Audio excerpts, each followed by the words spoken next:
Good afternoon, ladies and gentlemen. We will start our session now. I'm moderating a session with Dr. Dallas, and we will start from, Professor Sarimveis from National Technical University of Athens will give us a talk on a robust model predictive control framework for the regulation of anesthesia process with Propofol. I'm really happy to hear Professor Sarimveis, who is a close friend and a close collaborator.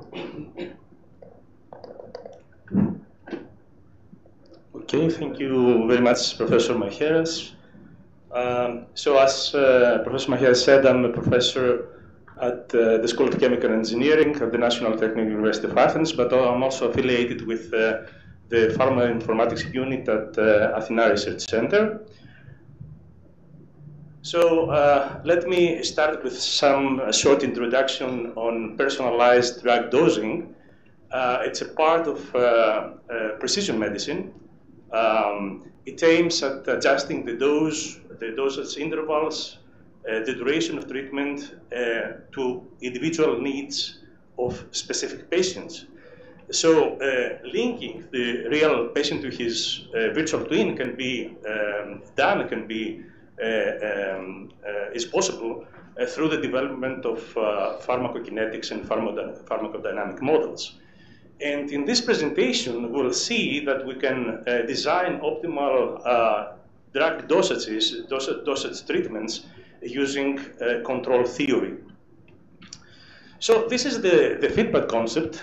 We use this concept in chemical engineering systems, for example, for controlling distillation columns, reactors, or entire plants, chemical plants. So the idea is that we have the process, we have a number of input and output variables, we have a performance index, and we get information from the process, the output variables. We feed this information, we add this information to the performance index, and then we have the controller that decides using mathematical theory, control theory, about the dosage, about the input parameters, the input variables that will feed to the process. So the goal is to drive the process to the desired set points and levels.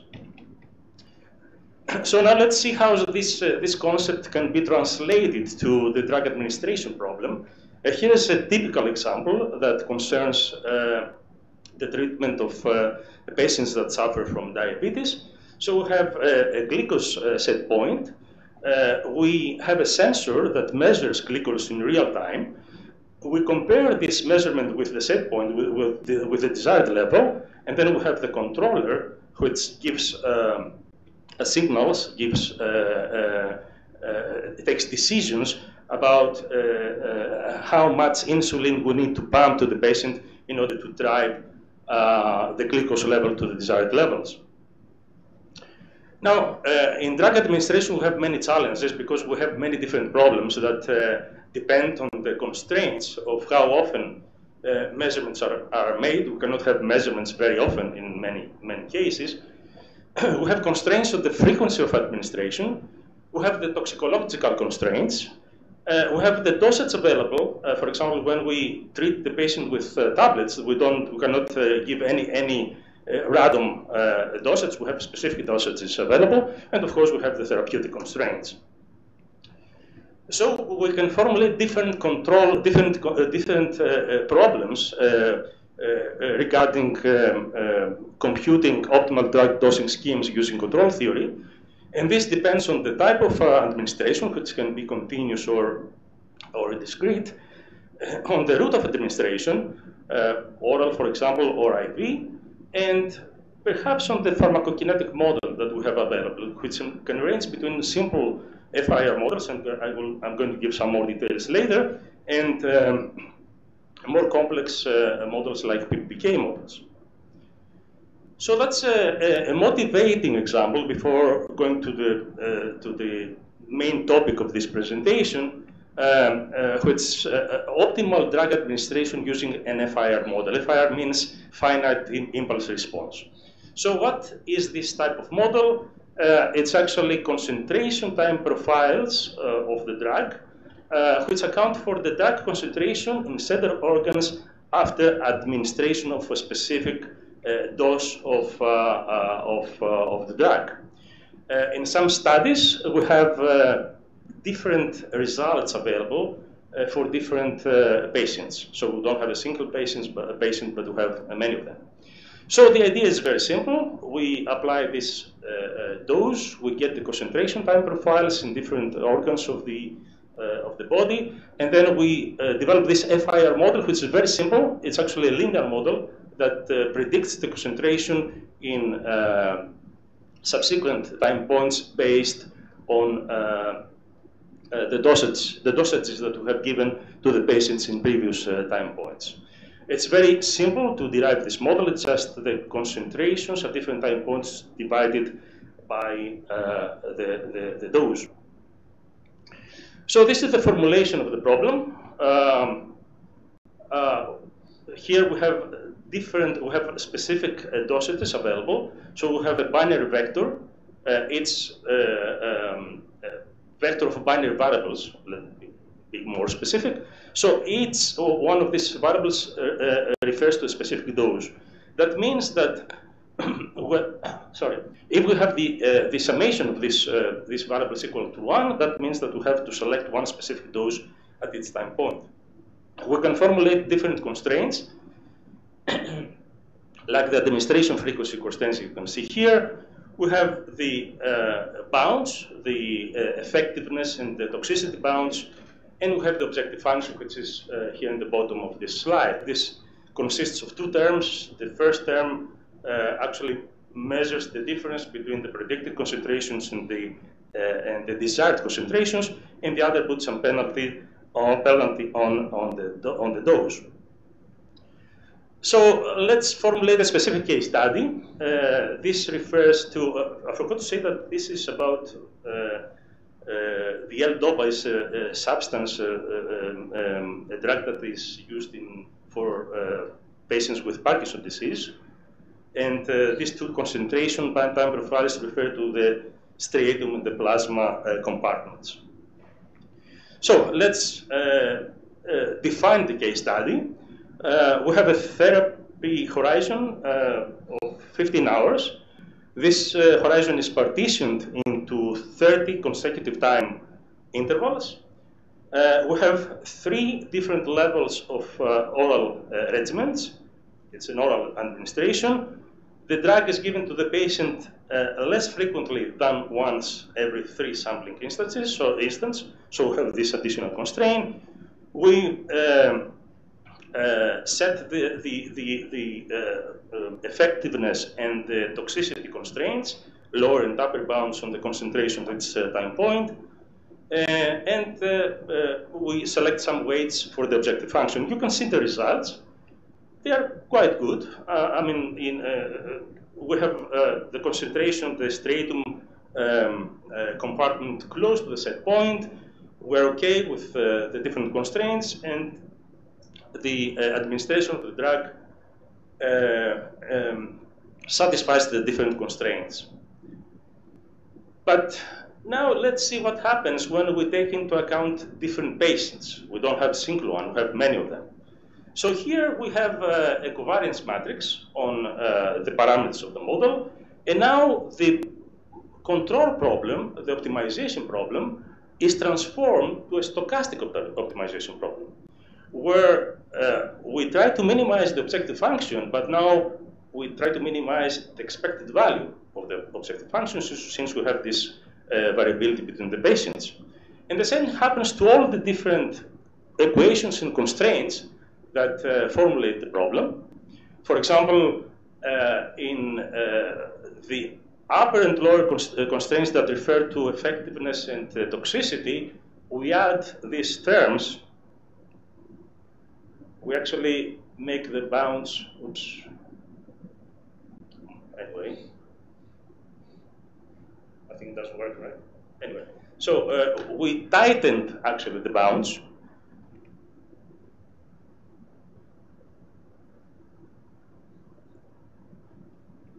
Okay, now it works. Okay, thank you. And let's see now what happens to the results. Well, these are the parameters that are used in the constraints. We use 0. Actually, we don't take into account the variability in this case. We use 0 values for these parameters. The results are similar in terms of the concentration time profiles, but now let's look at this part of the slide where you can see that for specific time points we have high probabilities of constraint violation. Why? Because we have this variability between the patients. So let's see what happens when we activate these constraints. I mean, taking into account the variability. Now, if we go to the right part of the slide, we can see that the probabilities are much lower, actually almost 0. There are very, very small probabilities in specific time points. But now let's see what happens here. You can see that now, at least in the first part of the response, we're quite away from the desired set point. Why? Because we took into account the variability, so we have to be more conservative in the amount of drug that we administer to the patient. So that creates a problem. So let's go now to the main topic of this presentation. I'm not going into details about PBPK models. Perhaps I'm sure that many of you are much more experienced than me. The reason I'm presenting this type of modeling is because I want to emphasize the model structure. So PBPK refers to ODE models, ordinal differential equations, that predict the ADME processes. This is what I mentioned at the beginning: administration, absorption, distribution, metabolism, and excretion. It's a mechanistic interpretation of pharmacokinetics. As I mentioned, it's a system of differential equations, and they are derived by mass balance equations. This is a typical PBPK model. Not many details here. This is a diffusion-based model, so we have the different compartments, and we have 2 different differential equations for each compartment, one for the tissue, one for the blood. So this creates a system of differential equations. Now, this is a compact formulation of the PBPK model. In the control terminology, this is named state space model, nonlinear model, because we can have nonlinearities. We can go through 2 processes. First, discretized model, because this is important for the control methodology that I'm going to present next. And then we linearize the model, because again, we linearize the model around the steady state, because again, this specific control methodology uses, assumes a linear model. So this is the case study. This is the intravenous administration of Propofol. What is Propofol? It's a commonly used medication for anesthesia induction maintenance. It is a short-acting hypnotic agent that produces rapid offset of effects. In terms of the mechanism, it acts on the GABA receptor in the brain. There are some side effects, like in all drugs, but the most important bullets for our case study is that the dosage of Propofol depends on the desired level of anesthesia, and it is typically administered by trained professionals in a controlled environment with continuous monitoring of vital signs, and I'm going to give some information about that. And estimations are made empirically based on physiological characteristics of the patient, like the gender, the weight, height, and so on. What we have available? We have available a pharmacokinetic pharmacodynamic model, a simple model, not very detailed. We have three compartments in the pharmacokinetic model: the intravascular, blood, the muscle, and the fat. The X's are the masses. They can very easily translate it to concentrations by just dividing by the volume of its compartment. We have only one compartment for the pharmacodynamic model. This is the effect side compartment. And the final output of this model, which is what we can measure in real time using a sensor, is the so-called BIS index, which is related to the concentration of the drug at the effect compartment using this nonlinear equation. So what is BIS? BIS is the bispectral index. It's a dimensionless number between 0 and 100. This measures the type of consciousness during anesthesia. Range 90 to 100 corresponds to a fully awake patient. Range 80 to 70 and 40 to 60 represents light and moderate hypnotic state. And as I said before, we can measure this index in real time using electroencephalogram. There are some more details here which are not very important. Okay, so let's define this problem. So we consider the administration of Propofol to a population of 17 different patients. The patients are ranked according to the sensitivity in the administration of Propofol. The controller, as I said before, has access only to BIS measurements. This is what we can measure in real time, but this is important information. The controller can adjust the administration rate in real time. The set point is 50 of BIS index, and we use a discretization step of 1 second. Now, the constraints. The intravenous rate, the administration rate, should not exceed 3.3 milligrams per second, and the BIS index should be greater or equal to 40 in all time points. Let's look at the 17 different patients. These are the matrices that correspond to the different patients. These are the discretized, linearized matrices. You can see that there are quite different numbers between the different patients. So we have a diverse set of patients. The methodology that we applied in this problem is the so-called model predictive control methodology. It's a very effective, efficient methodology that we use in chemical engineering systems. It's actually an optimization problem, optimization-based control methodology, where at each time instant we formulate an optimization problem and we receive as the output a sequence of movements, a sequence of drug doses in this case. We apply only the first one. So in the next time instant, which can be just 1 second difference from the current time instant, we formulate again the problem. We take into account any additional measurement and the additional information that we have, and we resolve the problem in real time. Why model predictive control? Because it has a number of very specific, very important characteristics, advantages. First, it is, we can guarantee, using mathematical theory, that it is stable and robust. It is an optimal control strategy, and perhaps the most important characteristic is that we can apply constraints. We can take explicitly into account constraints on the inputs and outputs. This is the formulation of the problem. So we have the model, discretized, linearized, but look at here. These are the A and B matrices, but we don't have specific matrices here.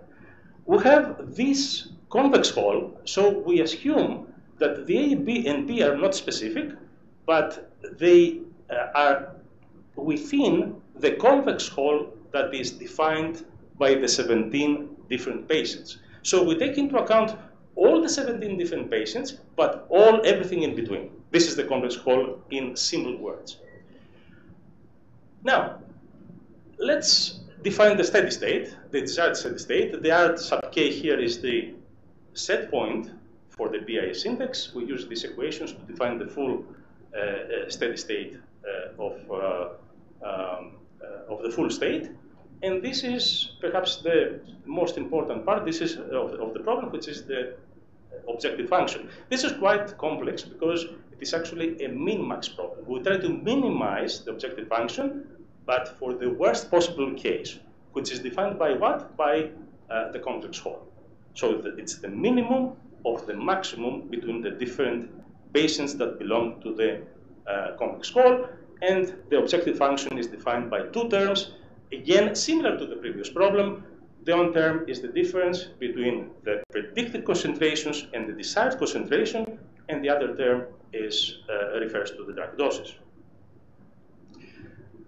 This is a quite complex problem, but the control theory has given the answer. We have a very nice theorem back from the 90s that solves this problem explicitly, very efficiently, precisely.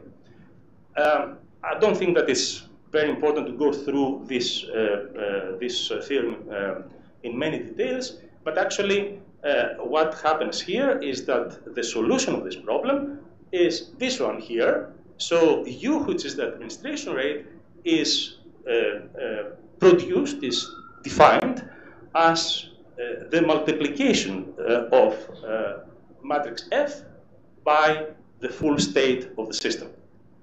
Now, we have a number of linear matrix inequalities here that define the problem, that transform the actual problem, the initial problem, to this LMI problem. And as I said, we have very efficient algorithms for solving these LMI linear matrix inequality problems. But there's still one problem here. There's still one issue here. The issue is that this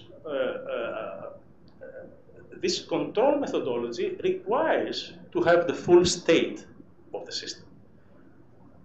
It is not, we cannot use only the BIS measurement that we can measure in real time. We need the full state, which is not available.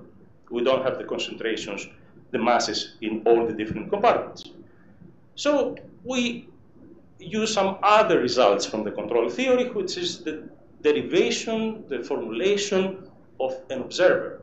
What is an observer? Observer is a system, an artificial system, an artificial dynamic system that estimates the full state of the system using as input only the administration rate and the BIS measurement, only the input and the output. So it is actually here an iterative procedure. Perhaps I don't need that. I think I need to go through all these details.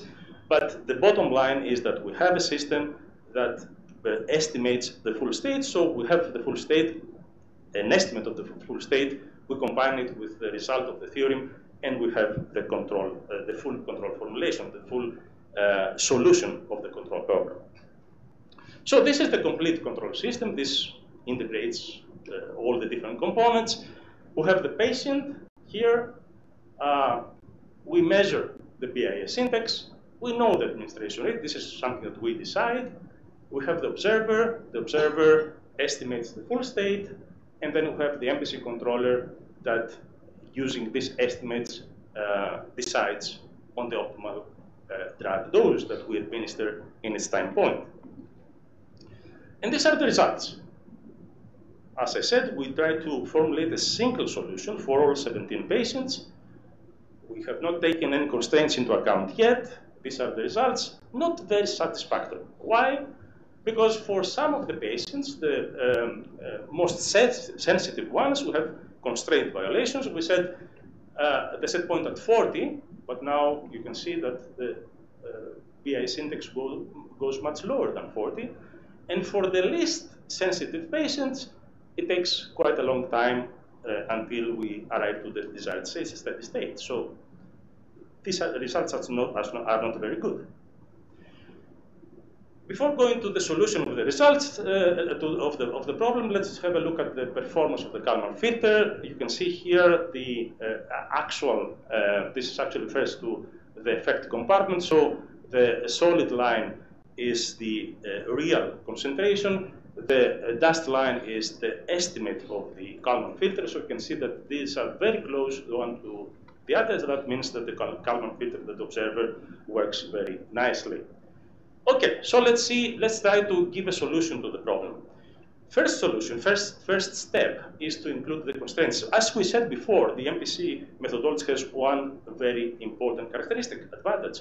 We take into account constraints. We can take into account constraints explicitly. So we have two types of constraints, a constraint on the administration rate and a constraint on the concentration, on the BIS index. These two constraints are formulated as additional linear matrix inequalities, you can see here. So we can augment the initial problem by adding these new linear matrix inequalities.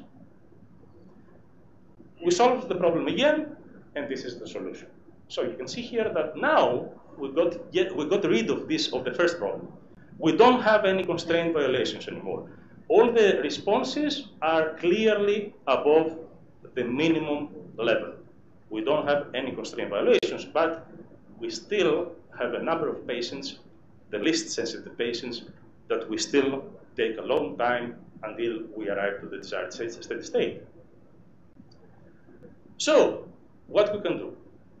Here is the personalized part of the treatment. That means that we cannot have a single solution for all the patients, so let's try to group them. We have now the most sensitive patients, which are 1, 2, 3. We have the least sensitive patients. This is the results I'm going to show today. Of course, we can have results for all the other groups, but these are the extreme groups. So the only difference now between this formulation and the previous formulations is on the convex hull. Everything else is the same. So here we take the convex hull between the 3 most sensitive patients. Here we consider the convex hull between the 3 least sensitive patients. Everything else is the same. But we have a different solution now. One for the first group, one for the second group, and here are the results. Now here in the thick lines show the responses of the least sensitive, of the most sensitive patients in the initial control problem, and now here are the responses of the same patients using the individualized drug treatment. For this group of patients, we cannot see many differences. It's actually the same. But now if we go to the second group, now again here the thick lines refer to the least sensitive patients on the initial control problem, and this is the same results, I mean the corresponding results for the individualized formulation of the problem. You can see now that the results are much better, way better, because you can see that now we have a new administration, a new dosing scheme, where for the least sensitive patients, very quickly we go very close to the desired endpoint, which is 50, of course, without violating any of the constraints. So this is actually the almost the last slide. In addition to ensuring proper performance during the induction phase, it is important to maintain the BIS index within the desired range through the entire surgery. So in order to evaluate the controller's performance during the maintenance phase, we try to set up a realistic scenario of disturbances, simulating typical surgical stimuli. So the scenario consists of multiple phases, each representing a change in the measured BIS. You can see here the different disturbances. Now we use, we assume that this patient belongs to the patients, the most sensitive patients, but this is a new patient. It's not one of the 3. It's a new patient, completely new patient. The only information we know is that it belongs to the first group. And these are the results of the full maintenance phase. You can see here the different disturbances and how the controller behaves in order to drive the BIS index to the desired set point. You can see that very quickly and very efficiently in all different disturbances, the controller automatically is able to drive the process, drive the BIS index to the desired level. So, in order to conclude, we presented a robust MPC application based on linear matrix inequalities for controlling the administration of Propofol, which is used for anesthesia treatment, for anesthesia. The BIS index is the only measurable quantity. So we had to include a state observer so that based on this information and the administration rate, we can have the full state of the system, even if it is an estimate and not the real one. The proposed methodology is able to compute successfully control law that drives the BIS index to the desired set point and satisfies the constraints, which is very important. We can improve dramatically the characteristics using smaller groups of singular patients, and there is one challenge, which is the last bullet. If we have a new patient that arrives to the hospital, how we can group him in one of the different groups? This is an open question. We don't have a solution yet, but we plan to do that based on machine learning methodologies. So try to create a classification problem that based on physiological characteristics like age, height, weight, gender, and so on, we can classify this patient in one of the different groups. So with that, I'm concluding my presentation. Thank you very, very much for your attention. I'm happy to answer the questions. Thank you very much indeed for this very nice presentation. The paper is open for discussion. Any questions? Yes, please. Have you applied that already? In a real system, no, not yet. This is only simulations until now. This is our computer simulations. Just wondering what problem you're going to get. What problem I think you'll get a problem on classifying the patients a priori. Yeah. That's going to be the difference. Yeah, that's a very important part. We have some things in mind. I mean, for example, we can apply to a real patient a very small dose and see the first response, and based on this response, we can have some real data in order to do the classification. If we can not rely only on physiological parameters. So take some real results from administering Propofol to the patient. But if you're trying to do pain control, that's going to depend on the procedure you're going to be doing. So you might have to have more than one model, because it depends how invasive or what kind of tissue you're going to try and attack. If I understand your question, we have different models, right? We have. No, I'm saying the surgical procedure to which the Propofol administration is applied to will actually change the pain threshold and will change the output. So yeah. I don't have an answer.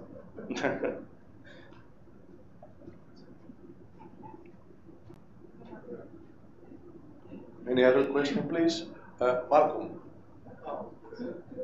No, Carl, would you please wait for a second? They are bringing a microphone. I apologize. Okay, here we are. Malcolm.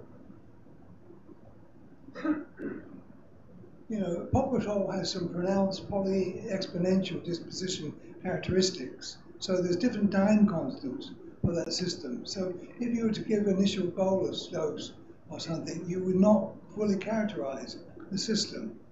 So somehow you're going to have some really good predictive algorithms that's going to get you close to where you want to be. Yeah, as I said, we assume that we have these different groups, right? So we have the different groups of patients. So the idea is to use any available information in order to classify the new patient based on this information that we had. So yes, the time constant that you said is actually a part of the model that we have available. I mean, this is state space model, but if we transform this model to a transfer function, for example, in frequency domain, then we can see what this time constant is. And of course, the time constants for the different patients are different. This is very important because actually... Well, there is a lot of historic data, yeah. Propofol, so you might be able to use that. Yeah, these are at least the data that we used in this study are taken from the literature, so they refer to real patients. Yeah. But as you said, of course, we can take into account, and of course, we need to take into account additional information, additional data, in order to formulate and solve this classification problem. 17 patients are not enough for a machine learning problem. Yeah.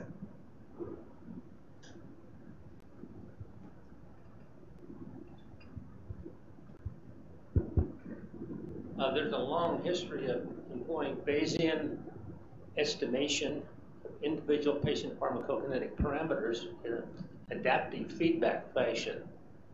I'm wondering how this approach would improve on that. I mean, this is widely used in therapeutic drug monitoring. Yes, the answer is yes, that we can use any available methodology, including Bayesian methodologies for estimating parameters. Perhaps if we use Bayesian methodologies, we need to formulate the problem a little bit different, because Bayesian modeling give us, can be, I mean, if we use a Bayesian model, we can formulate the problem like a stochastic model that we saw in the beginning of this presentation. Because now we have methodologies to, I mean, we have metrics to define the variability. So we can formulate a stochastic problem. What we try to do in this robust methodology is to take into account all the extremes. That means that this is why it is quite conservative if we take into account all 17 patients. We try to take into account the worst possible scenario, right? So this is why if we take into account the full group of patients, we need to satisfy the constraints even for the least sensitive patient, for the most sensitive patient, I'm sorry. That means that we need to be very conservative on the amount of propofol that we administer.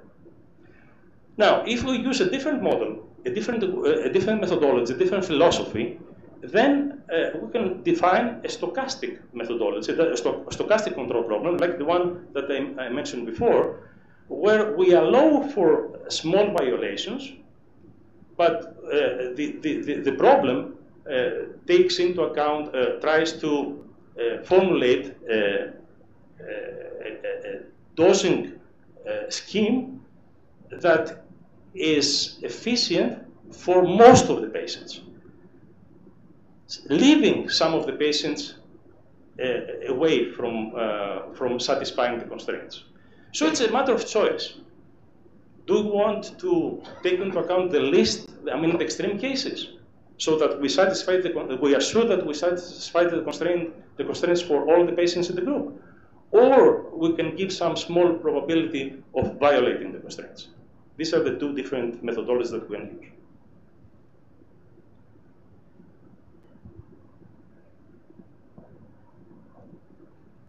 Once again, thank you very much, Harry. Okay, bye.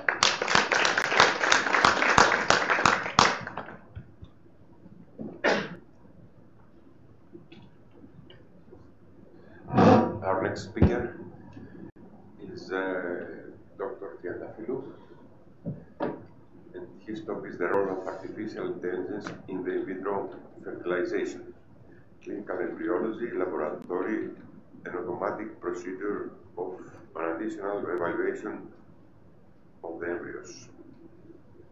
Well, thank you. Listening. Hello, my name is Triantafyllou. I'm a clinical embryologist, which is basically a biologist that does IVF.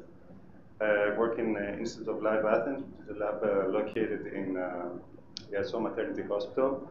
Thank you very much for the invitation, and I'm going to have a short introduction on what IVF is and what our main, some of our problems are and how AI can help. So this is our lab, which is a pretty big lab, and we commonly refer to IVF labs as the heart of the IVF unit. And that there's a good reason for it, because it's a highly specialized lab with strict specifications, and there's numerous studies that have proved that parameters such as air quality, temperature, humidity, they need to be kept in check in order to have good results. So this is the place where we spend most of our working day. And what we do can be summarized in one sentence. We're responsible for collecting the gametes, the genetic cells of our patients, which are oocytes and spermatozoa, and we are putting them back to the uterus of the woman, hoping to get a pregnancy. Whatever happens in between is IVF. So, in an engineer's point of view, it could be said that IVF is a system with inputs, oocytes and spermatozoa, and output is our embryos. So what's wrong with us humans? The thing is that compared to other mammals, we are inefficient when it comes to reproducing. In young couples with no history of infertility, the probability to have a baby on each cycle is at best 30%, and the probability that this pregnancy will terminate for various reasons is up to 30%. And most of the time we don't know why. It has also been shown that compared to other animals, the oocytes of women, they have more aneuploidies, which means chromosomal abnormalities, compared to other mammals. So the main reason that explains this is that a large fraction of our oocytes and spermatozoa and the resulting embryos will never lead to a successful pregnancy. And it's a daily experience that teaches us that no humans, excepting identical twins, no humans are alike. And the genetic roulette, which basically is the mechanism of meiosis and chromosome crossover, is responsible for shuffling the genetic cards for each gamete produced. Thus, the resulting embryos are also unique. And it turns out that not all of them are fit for reproduction. Detecting the good embryos, in contrast to the bad embryos, has been a challenge from the beginning of IVF in the late 70s, and it's still a challenge today. So we cannot escape the problem of choice. Even if we make the perfect lab, even if our fertilization techniques are refined to perfection, we will have to find criteria to differentiate between similar-looking gametes and embryos. We need to be able to identify the ones with the capacity to lead to pregnancy and discard the rest. But how do we do that? We need criteria with high accuracy and specificity, criteria that are easy and cheap to implement. We need non-invasive testing techniques that will not compromise the viability of our cells. So ever since the beginning, IVF has been a beauty contest. It quickly became obvious that embryos that do result in pregnancy share common morphological traits. There's various grading systems proposed, many of which are still used today, and they are easy to use and relatively accurate. What also became quickly obvious is that morphology is not a foolproof way to judge an embryo.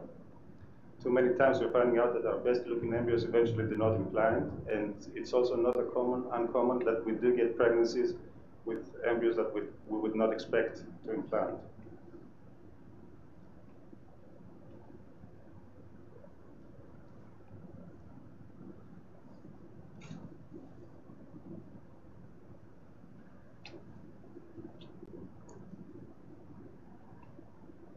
So another criterion that has gained acceptance during the last decade is the use of the so-called morphokinetics. By this we mean the changes in cell count and form that an embryo undergoes during early development. It was found that embryos that reach certain developmental milestones, like for example the 8 cell stage, within a certain time frame have a better chance of implanting. The procedure of annotating these time points is quite. I will just show you the video as I speak what an embryo what early embryo development looks like.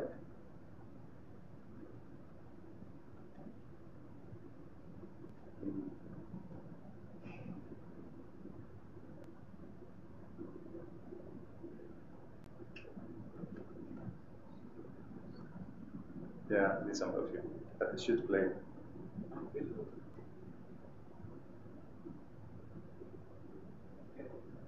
No video. No video? It doesn't have one video. It's just an image? It's we'll skip that. I was saying that the procedure of annotating the different time points is time consuming for the embryologist, because every embryologist has to watch a whole video of the whole embryo history, and it may come that there's a lot of embryos for each patient, so it takes time.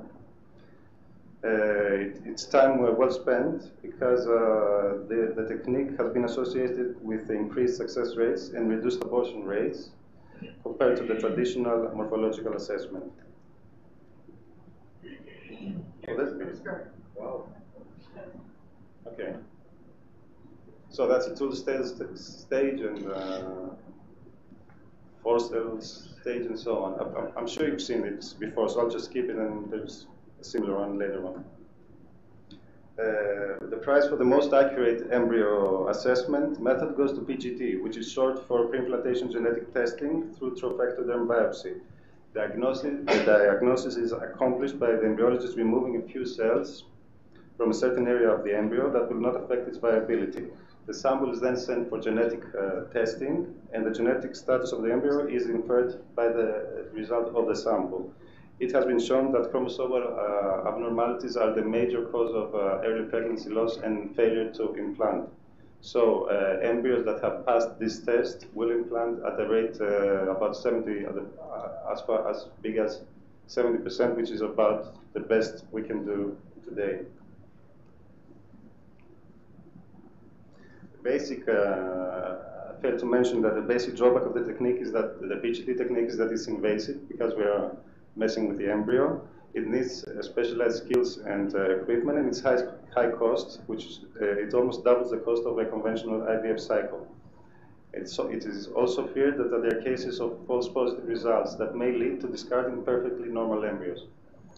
So to make a small summary, our currently favored methods for embryo selection they are incomplete. There is no consensus on which method is the most accurate and practical, and combining all of them leads to contradictory results and information overload. This can make arriving to the right clinical decision harder. So applying artificial intelligence methods in information processing and decision making may help solve some of these problems, the problems of complexity. There has been a booming interest in the latest years in the field, and there are many teams that have proposed models and algorithms that will take parameters, images, and videos as input and produce a score for each embryo, which represents its probability to implant. Alternatively, so you can see we either get a score or we get a ranking on which embryo to start with.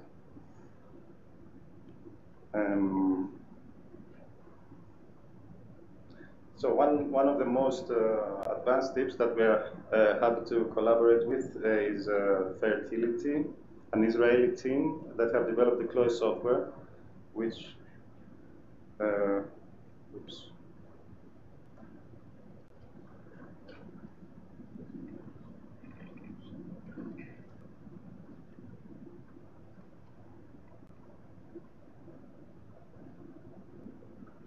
Will it play?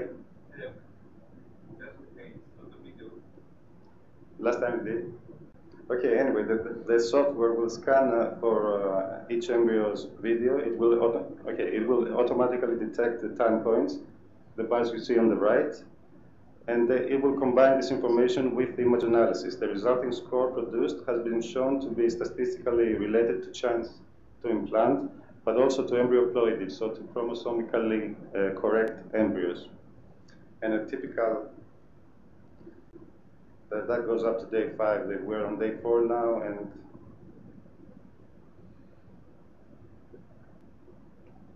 so that's a human blastocyst, which is as far as we can get in the lab. That's ready to implant.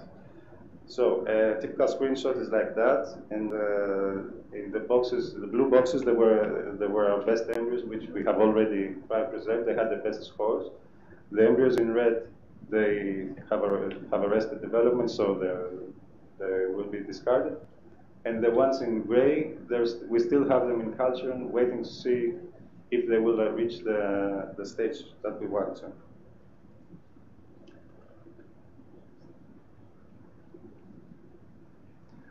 Our team, we were pioneers in implementing and analyzing different AI models, and our work was presented in scientific magazines and in the European IVF Congress that took place last year in Milan. We are currently working with 2 different teams on evaluating their software and integrating AI techniques in the lab workflow. Our results are in accordance with those of the scientific community and show that AI models can in fact assess human embryo potential to implant with a greater accuracy than that of traditional morphology grading or morphokinetic analysis.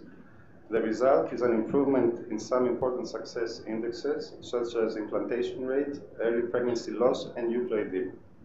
Additionally, we have managed to decrease the workload for our team and reduce the risk for errors. It is important to, before we go on, to explain an important limitation. Sorry for the Greek, I never translated, but I'll just say it. We should make some definitions. A therapy cycle is the procedure of oocyte collection and all the embryo transfer that will follow until we either reach pregnancy or we are out of embryos. So that's one cycle. Success is the live birth of a healthy baby.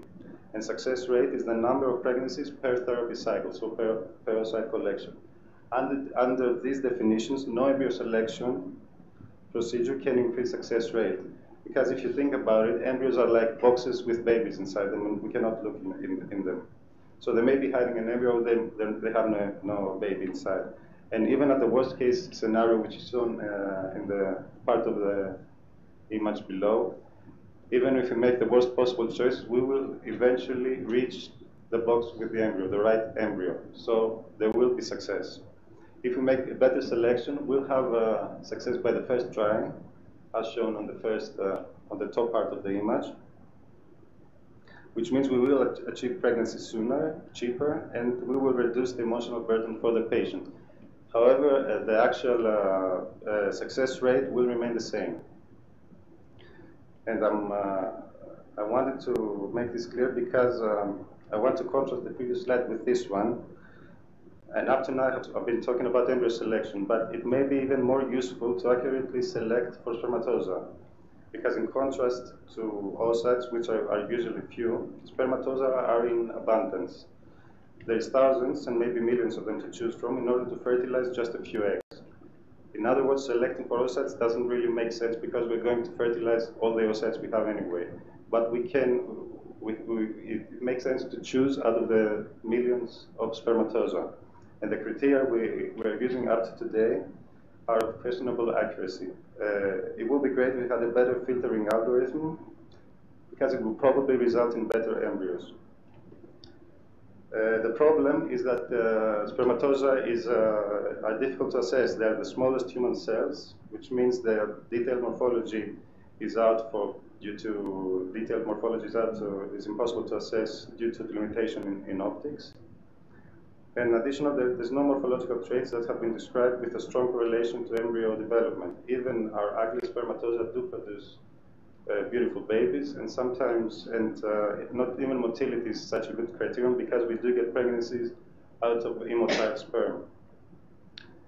So the hypothesis is that there may be more to it than that. So motility is not just average speed, which we are looking into right now, but it's a complex movement. The spermatozoa do not swim in a straight line, and they also rotate in different ways around their axis.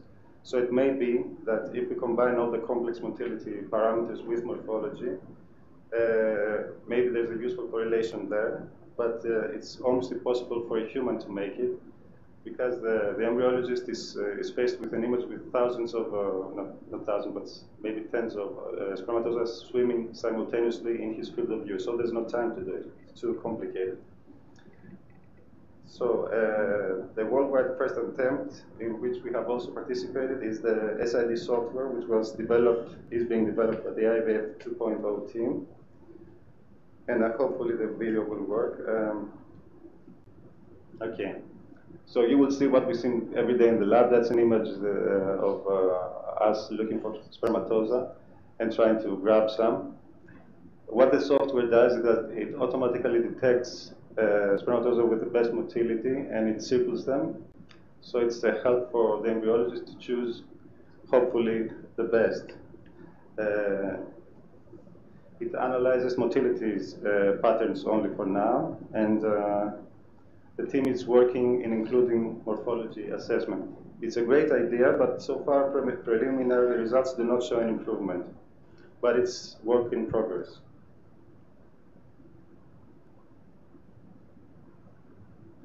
I said before that grading the oocytes doesn't really make sense since you're going to fertilize all of them anyway.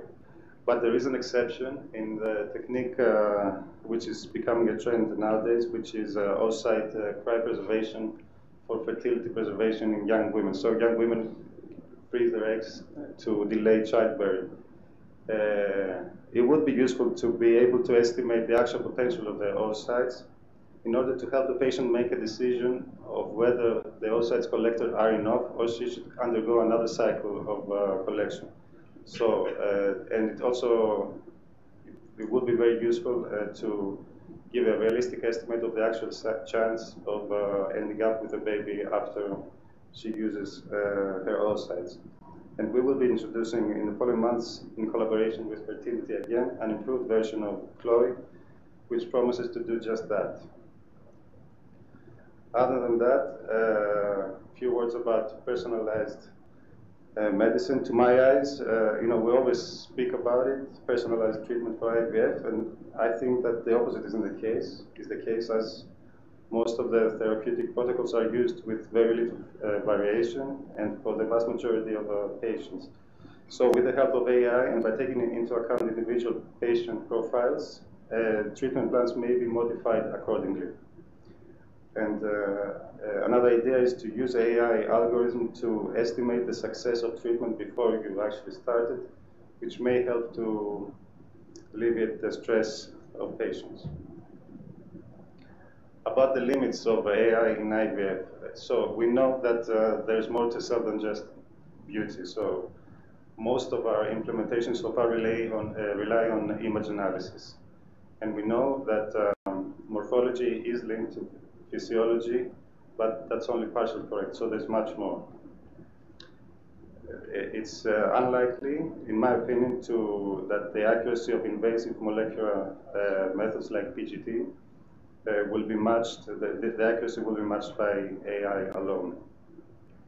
Also, we have to take into account that the biological systems we are dealing with, they're the most complex systems known. So when we train them, even with a huge data set, there is always the probability that we will encounter a rare deviation and our algorithm will fail. So the big question is, should we be expecting more babies? It's too soon to tell yet. The techniques I mentioned are not implemented globally, and there is very well known limits related to human biology. So my answer would be probably yes, we will get more babies, but not that much more. We have learned, though, that AI will help us organize, process the information overload of our labs. It may lead to new insights, and it has already falsified some actions we took for granted for quite a few years. So my opinion is that AI in IVF is useful, but not yet a game changer. And thank you for your attention.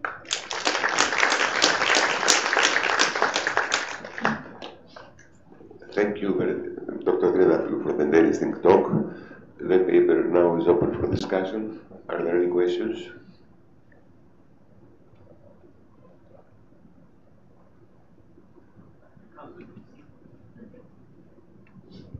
Thank you.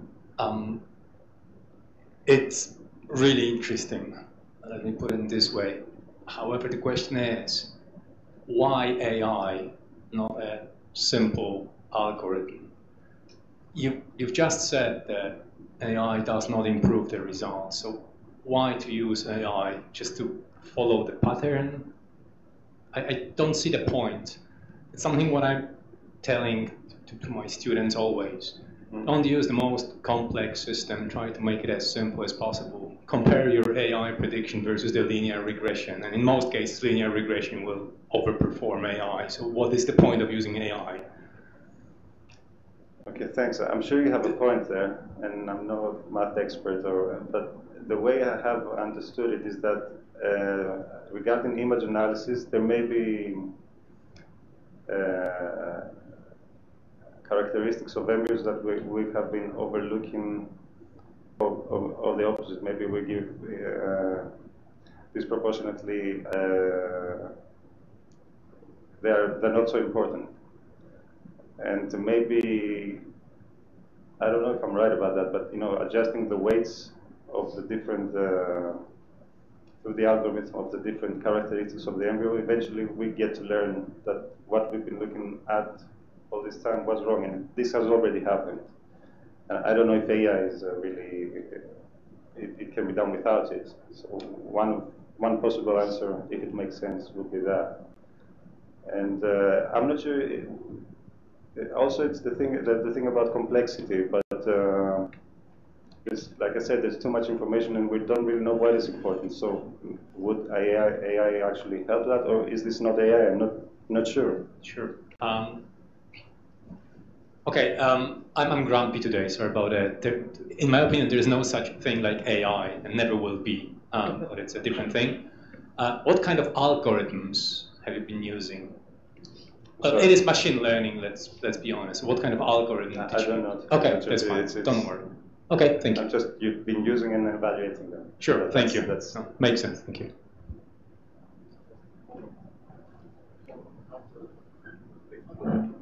It's not AI, it's IA, image analysis.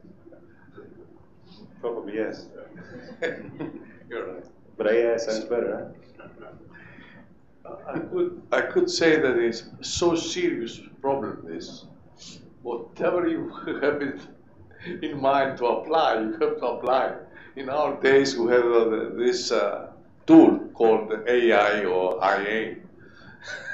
Therefore, we have to try everything. You see, when I heard about this, I was so impressed, and said, look, please come and give us a talk. I'm very pleased to see this. Yes, indeed. At the beginning, yeah.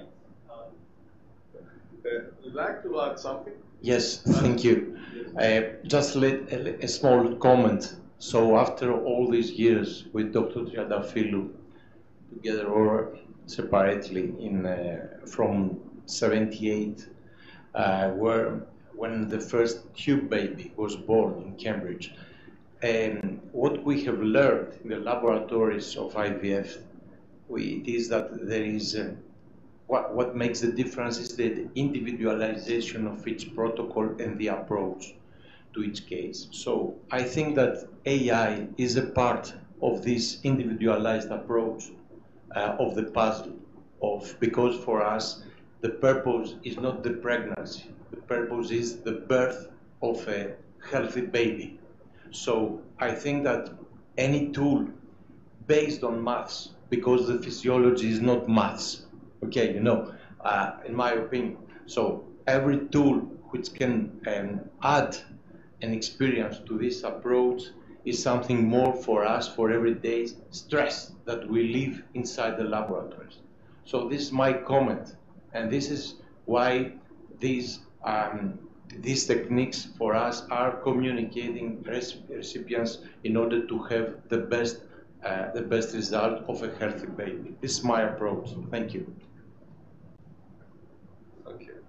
Yeah. Yes, please. I'm keeping you fit, you see. Okay. So in another version of the talk that I gave, I looked at the evolution of man. One of the things that I'd come across in my studies was the fact that as men get older, we get more gene rubbish. Have you found that in your studies, that the fertility rates in the spermatozoa as the donor becomes older becomes a problem? It definitely does happen, but we're lucky in that the women they're even they're more affected than us. We do get affected by age, but our fertility. Women don't get affected. So there was a message. No, the women get more affected. Women get more affected. Okay. So I'll have to change my slide now because when it comes to fertility, we were much luckier than women. Definitely. Oh, I was looking at mutations, and the opportunity for mutation in men is more than in women because of the cycle. That is true. It does happen, and we may get lucky and still have a healthy baby, even if you have a high percentage of mutations. While with women, they just at a point about between 40 and 50, they're out of oocytes. So it's because I was advocating older women marrying younger men, but that's another story. That's another story.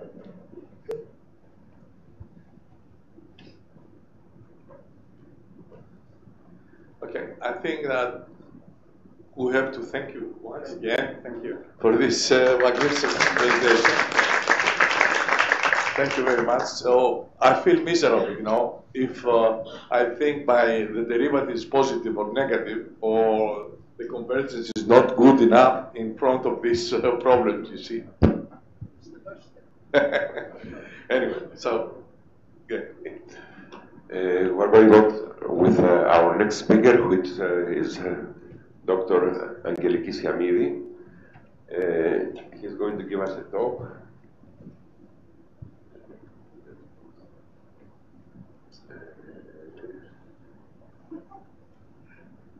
Design and development of low and medium viscosity alginate beads loaded with Pluronic nano-micelles. Angeliki? Hello. So this work is a joint collaboration between Dr. Marilena lab and Dr. Natassa Pippa. The master students that were involved in this So the master students involved in this project were from the master program drug development. And so I'm going to talk to you about a small introduction on hydrogels, alginates, Pluronic micelles, and I'm going to present you some preliminary results on DGA analysis, swelling, and dissolution studies of their work. So, multifunctional hydrogels have numerous applications in biomedical sciences, including drug delivery, wound dressing, tissue engineering, and temporary scaffolding for cells. Hydrogels and nanogels are particularly well suited for the controlled release of bioactive compounds, offering several advantages such as high physicochemical stability, responsiveness to external stimuli, high loading efficiency, oral administration, and biocompatibility, like low toxicity and immunogenicity. Stimuli-responsive hydrogels such as glucose-responsive, pH-responsive, and thermo-responsive hydrogels have been utilized to achieve modified release profiles for active pharmaceutical ingredients, proteins, and peptides.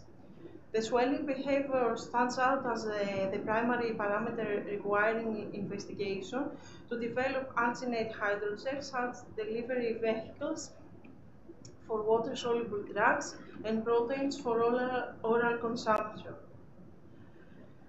So in this work we use alginates, and most of the large brown seaweeds are a potential source of alginate. The sodium alginate hydrogel exhibits remarkable pH sensitivity owing to the carboxyl groups that get ionized in acidic conditions but deprotonate in alkaline conditions. Due to its exceptional ability to form gels and exhibit pH sensitivity, sodium alginate has become a popularly researched and developed material for drug delivery system meant for oral administration. So the aim for this work was to examine the swelling ratios of two different kinds of viscosity of alginate beads, low and medium viscosity, with and without Pluronic polymer, and to prove that alginate beads with acetylsalicylic acid as a model drug are dissolved in basic conditions through the dissolution profile.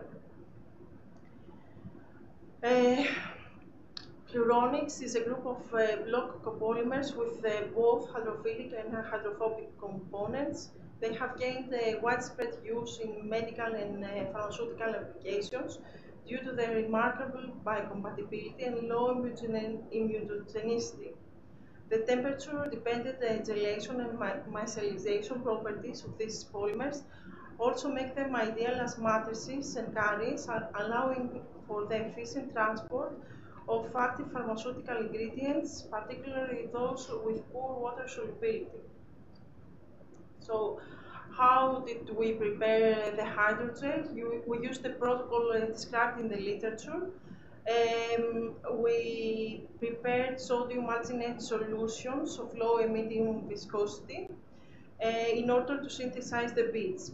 The encapsulation of the Pluronic micelles was achieved by mixing the sodium alginate solution with a Pluronic solution in 9:1 molar ratio.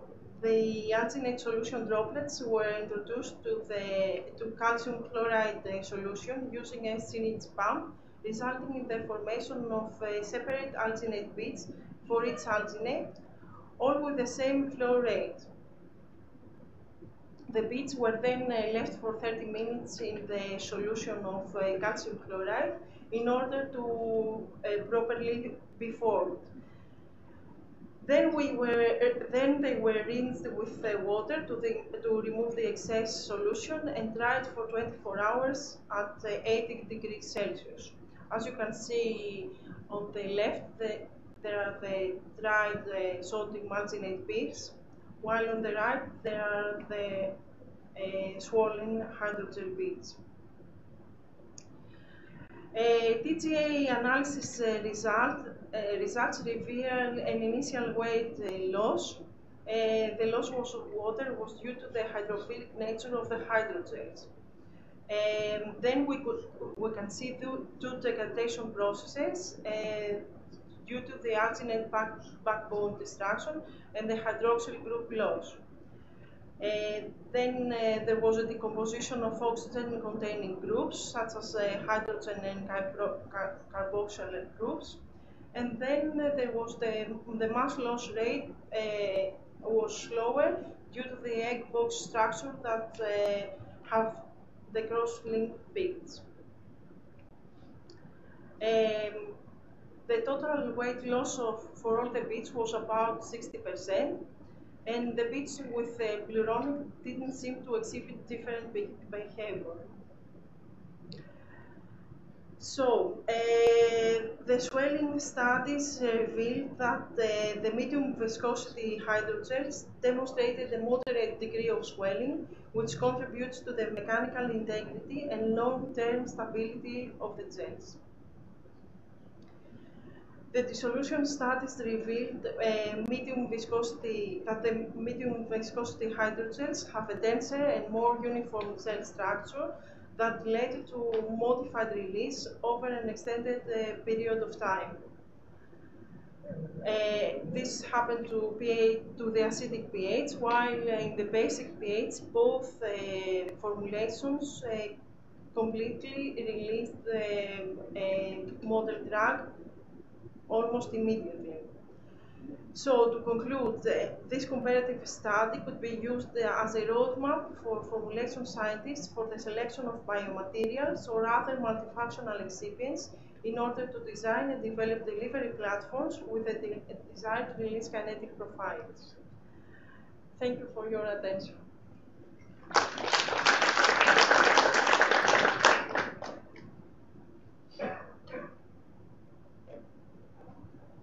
Thank you, Angeliki, for your presentation. The paper now is open for discussion. Are there any questions from the audience?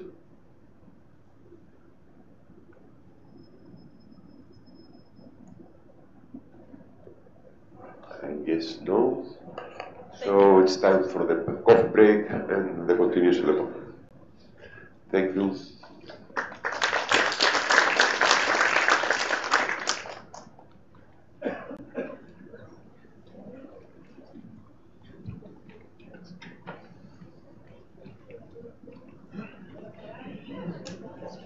To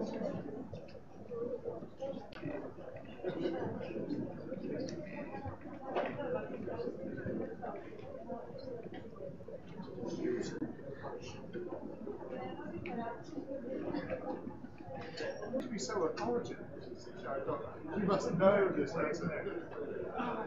No, it's really quite well done. Let's go and listen.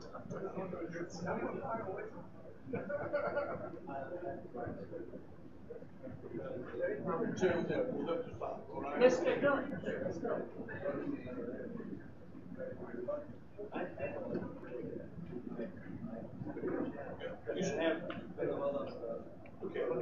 So, ladies and gentlemen, welcome to this next section, the fifth section, entitled From the Inception of Finite Absorption Time Concept to a Novel Strategy for the Development of Generics. And this is in part sort of, it seems like a home team presentation. We have a Zoom call, we hope. Dr. Woody, I hope she'll be able to join us. I'm on my own. If you see a guy in a 10-gallon hat, he might be Professor Janice. I'm the Scottish one. This is the nearest you get to me in a kilt. And we start with Professor Macheras. The floor is yours, sir. Thank you very much for the introduction. Happy to be here, as we use to say. Okay, this is a very nice place for me, since I got some courses back in 1968, 69 in here, the microbiology courses for the pharmacy students were taking place in here. So it reminds me these days. I was really very active, young boy. Okay, so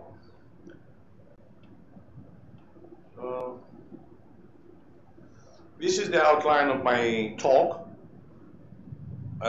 Initially, I will discuss about the false assumption that breaks pharmacokinetics, overall drug absorption.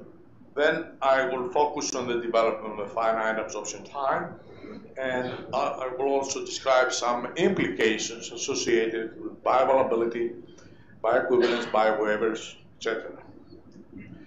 So this is the false assumption. Look, all started one morning in February 2019. I got up the morning and I said to my wife, I think that we have been making a mistake since 1953. This was based on the realization that we used extensively, continuously, routinely, unphysical hypothesis.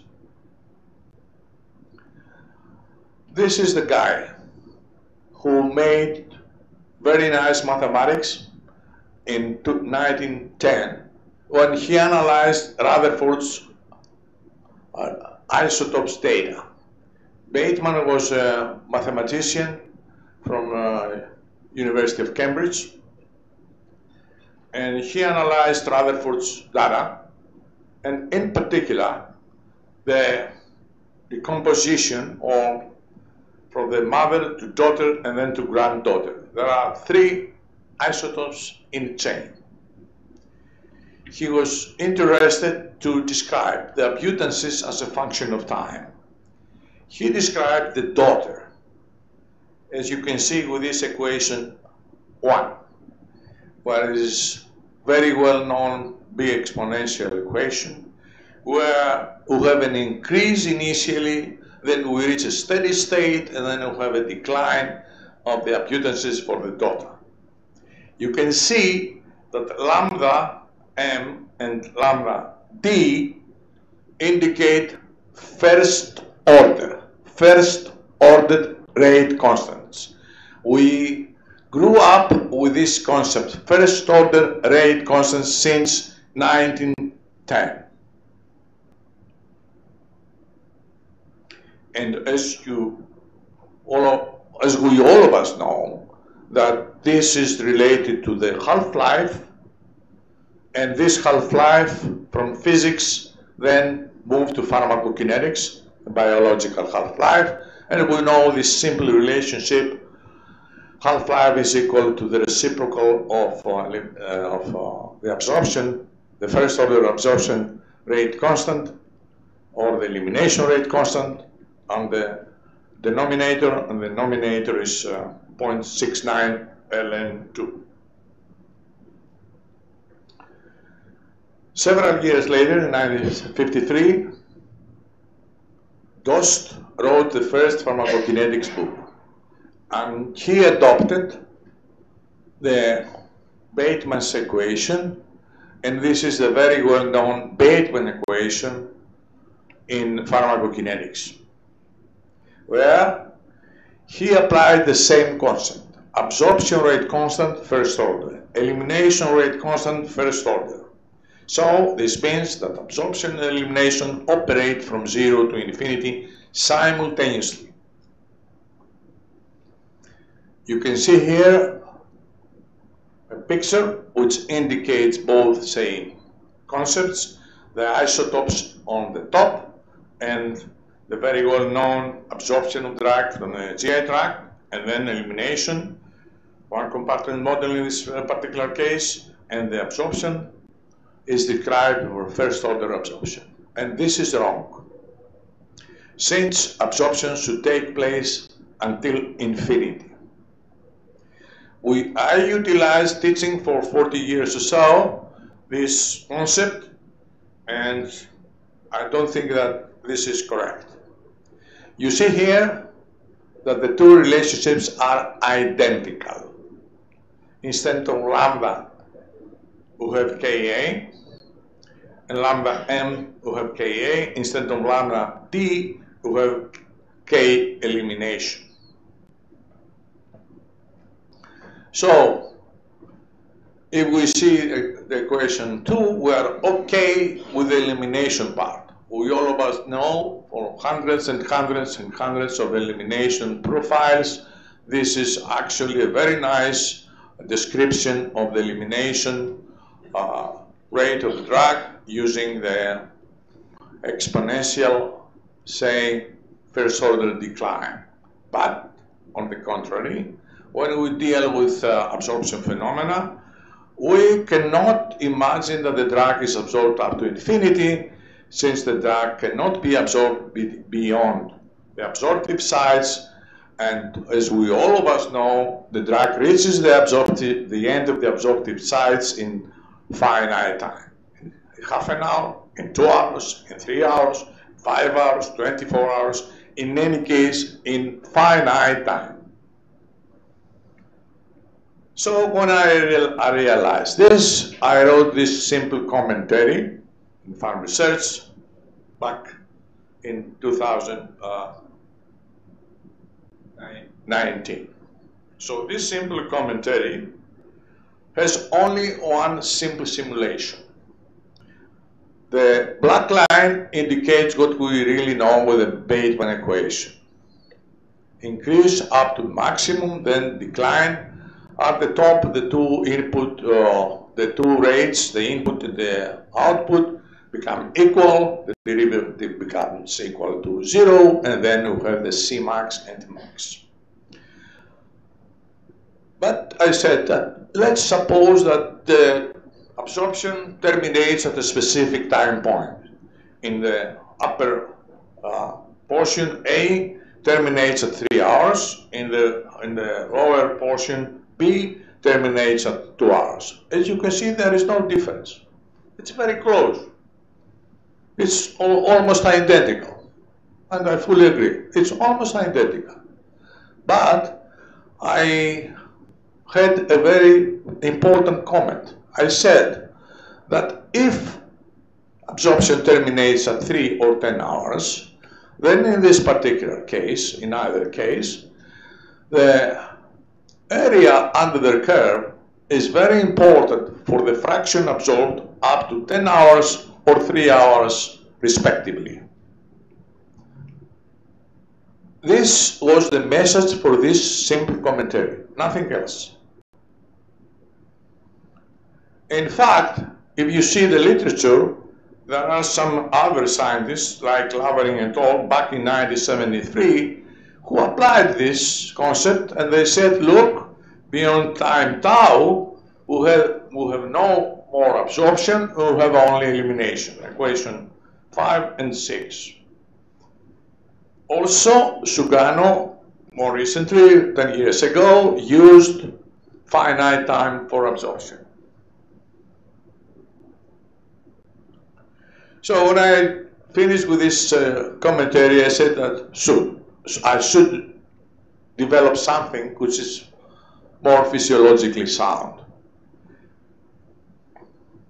And we revised what we know actually about absorption from the GI tract using a model based on biopharmaceutical, physiological, and finite absorption time concepts. And this is this ridiculously simple model, which says that the absorption of class 1 drugs should terminate at the end of the intestine. It's obvious. It's highly soluble, highly permeable, and we should expect that they are absorbed by the end of the small intestine. In fact, class 1 drugs, we think that they are absorbed approximately 100%, and not only that we have a termination of the absorption process, but also we expect that these drugs have been absorbed completely. But there are some drugs like 2, 3, and 4 classes. We expect that they might be absorbed beyond the end of the small intestine. So that's why there are 2 arrows. A very thick one, the black one, indicated that what we know, 90%, 95% of the cases we expect absorption in the small intestine, and in some cases we can see absorption in the colon.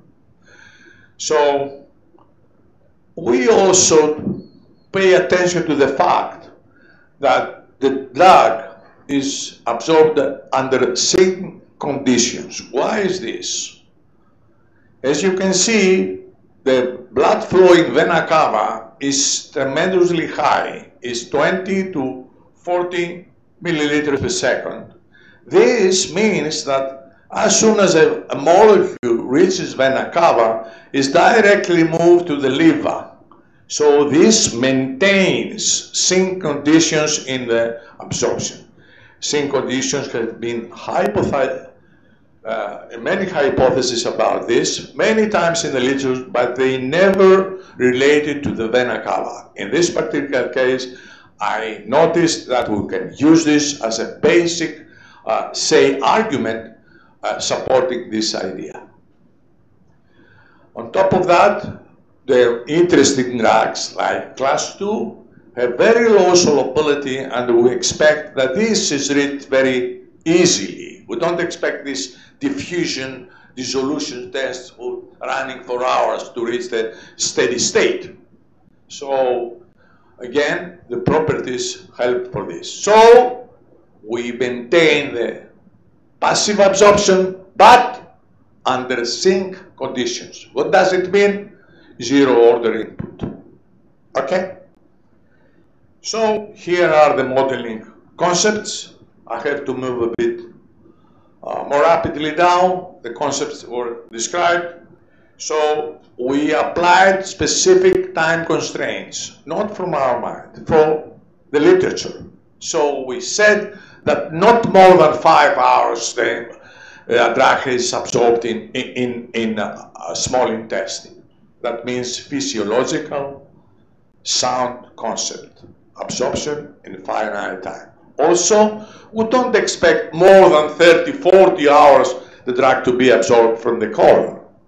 Again, there might be some outliers, some cases like this, but the rule is this rule, the physiology, okay? Applying this specific, say, time constraint. So we introduced the concept for finite absorption time, both for small intestine as well as for the colon. So this is a more, say, we provide some literature data about the values, these values. Then we started doing simple mathematics, the rate of absorption, etc., etc. The simple differential equation. We solve this simple differential for various cases. For class 1, 2, 3, and 4. What does it mean? The rate limiting step for class 2 is solubility, for class 3 is permeability, for class 1 we don't have rate limiting step since both solubility and permeability are pushing up the drug to be absorbed immediately, and then we have class 4 where things are becoming more peculiar, depending on the relative size of solubility versus permeability, although they have different units, we can also simulate in case we like to find the limiting factor. Anyway, we applied many, say, applications, and this is the simple, say, methods we have from the simplest model one can think in terms of absorption under finite absorption time, the finite absorption time concept. So we did some simulation with a simpler, this is, say, the Bateman equation at the bottom and various, say, simulations around it with our model. With our model at the top and the medium in the middle, you can see that it's like an infusion under constant, say, infusion rate. Then we applied more, say, the complex things. We think that we might have up to, on the top, we have up to 4 hours absorption, and then from 4 hours to 10 hours, we have an average, say, input, which can be 0 or smaller or bigger or whatever, and this gives you an idea about the reach of the dynamics of this simple approach. You can get whatever you can think in case you apply this simple simulation. So we applied some fittings in experimental data, and these are the first fittings we applied with very simple, say, algorithms, and we described the data: cephadrine, ibuprofen, flurbiprofen, itraconazole. The first 3 are one-compartment model drugs. The fourth one is two-compartment model drug. Anyway, we were able to estimate the duration of absorption in all cases, and then we also estimated the more or less the input rate. Here is an analysis of the elimination phase data to demonstrate that the first 3 cases will have a one-compartment model, since the semi-logarithmic, say, plot is linear, while in the fourth case, itraconazole is a classical two-compartment model drug, etc. So I like now to focus on implications associated with bioavailability-Bioequivalence biowaivers. This is what we know from our, say, lessons in undergraduate courses. AUC is the area under the curve, Cmax and Tmax indicate the rate of absorption. But I like to repeat here what we have seen in all textbooks in pharmacokinetics, that in order to calculate AUC, we need to integrate from 0 to infinity. This is wrong in terms of absorption. Therefore, the fundamental relationship AUC is equal to fraction absorbed times dose divided by the clearance is very nice. Expression is used internationally in many disciplines, but is an ideal exposure metric, not a metric which is relevant to, as we think, to fraction of dose absorbed. Okay? This is the idea, and I think that this was very crucial since biopharmaceutics and pharmacokinetics was built up based on this particular simple integration from 0 to infinity. Cmax and Tmax, we know, with the classical way of thinking of the input rate is equal to the output rate. So we moved a little bit further and we discussed the implications associated with the bioavailability-Bioequivalence. We made many simulations. We can describe all the data from a specific point that the duration of absorption, and beyond, we have only elimination phase. And whatever you use, either zero order or first order, beyond a specific time point, we have this elimination phase without any absorption phase regarding first or one or two or three compartments. So we more or less reinterpret the parameters Cmax and Tmax. Cmax in the most of the cases indicate the end of absorption. Is not always this specific, Tmax and tau indicates the end of the absorption process. It's not always like that. We might have some absorption beyond Tmax. I don't have the time to discuss this issue. And Cmax is not the, say, steady state parameter. In the most of the cases, corresponds to the end of the absorption. In some cases, we can have multiple peaks, and depending on the relative magnitude of the input rate, we can have C tau, which can be smaller than Cmax, for example. I don't have the time to discuss the partial AUC, etc., etc. But what I'm presenting here is that we can estimate bioavailability for inhalers if we measure the area from Cmax up to infinity, since at Cmax the absorption has been completed. You see, I would like to focus a little bit on bioequivalence. We took this data of theophylline, Macheras data, we know, many years ago. You were in, as far as I remember, in this paper. We analyzed the elimination phase data. It's clearly linear from Cmax up to the end, one compartment model.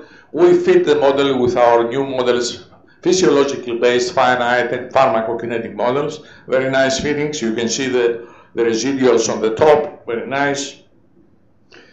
And I was very, say, aggressive writing this phrase beyond the unthinkable, that we can estimate absolute bioavailability provided this one compartment model drug in several cases, and I provide some explanation for that.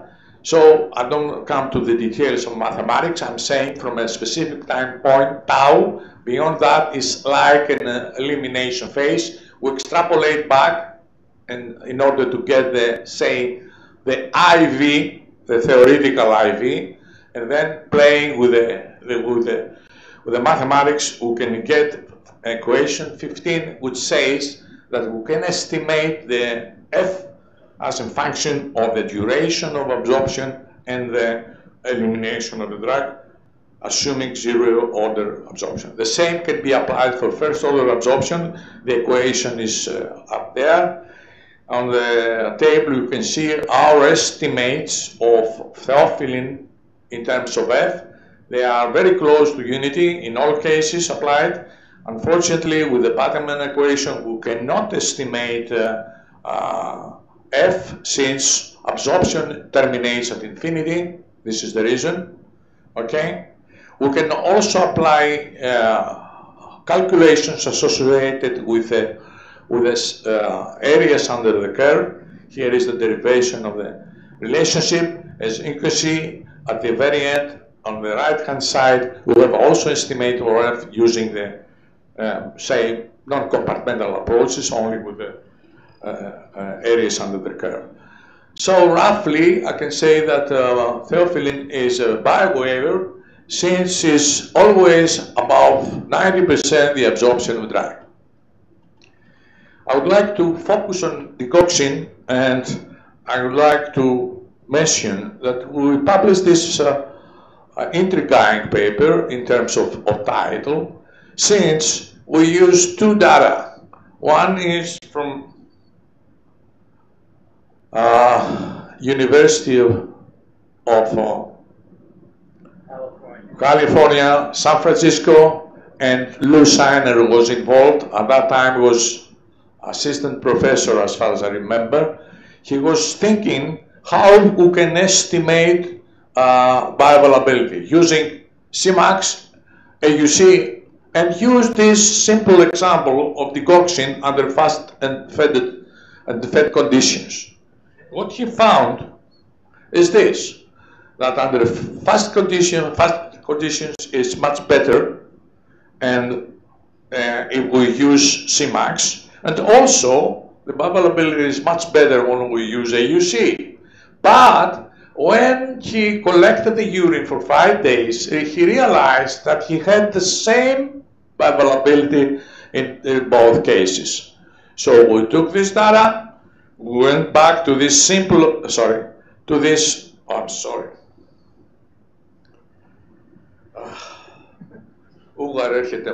said something in Greek, emphasizing the fact that I'm too old. So you can see here, we said, look, absorption has terminated. You see that decoction is 25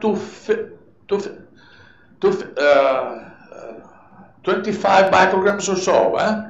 Okay, I said, look, this should be terminated up to max. So we took the relationship of the two areas, and we found that we got equal bioavailability in the two formulations, as Lou Shiner found using the urine data. So these were very encouraging, and we took a real bioequivalence study by FDA published in the literature, in the web. So here we have to do with a sampling scheme up to 142 hours. I remind to anybody here that if you can read the guideline, you can see that you have to continue sampling in order to have at least 80% of the total AUC. It says so or not? It is. Okay? So we did that, and we did our calculations, and we also used the initial, portion of the area under the curve, and we found again what they found in FDA, sampling up to 142 hours, and we used only the areas up to the end of the absorption. We estimated the end of the absorption using our PBFTPK models in 1 hour for one case and 1.5 hour the other. So again, we got the same result. So we were very pleased with this. And then we started working, and we published a lot of papers you can see here, and we're happy with all this work. And eventually we created this book.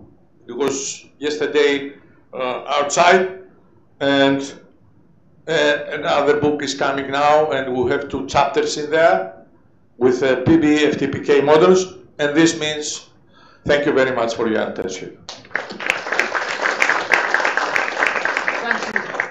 Thank you, Panos, and I hope there are lots of people in the audience who want to challenge some of those contentions, because in some of your illustrations in your papers, all of the input functions terminate at the same time. You have these very extreme cases that you do in these cartoons. So are there any comments more learned than mine on what Panos has just told us? Can we start our discussion a different way? Surely. Please ask the audience. It is a physiological sound. No, use the microphone. Sorry. Is anybody which can say no, it's not a physiologically sound concept that absorption terminates at a specific time point? Nice presentation, Panos. Marie Ducharme, University of Montreal. It is, I guess, right, as a mean or median. Of course, there's huge difference from one subject to the next. What is the most important thing that you want to get out of this? Is this from a bioequivalence point of view? Because let's say from a fitting point of view, it doesn't really matter, because we fit what we have in front of us, and if a zero order process fits better, that's what we use. And so when we use a zero order, then it's going to be the same thing as you found. But when there's a balloon, right, when it's not sharp like what you had, then you know, a first order fits better than zero order. Okay. But is it, so that's why I was asking you a question. Is it from a bioequivalence point of view? Are you suggesting that for bioequivalence we just look up until Tmax? Is that where where you will go with this, or?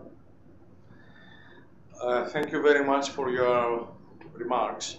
We have done, I don't know, hundreds of fittings using classical models with a balloon, as you call it, which is like an addiction.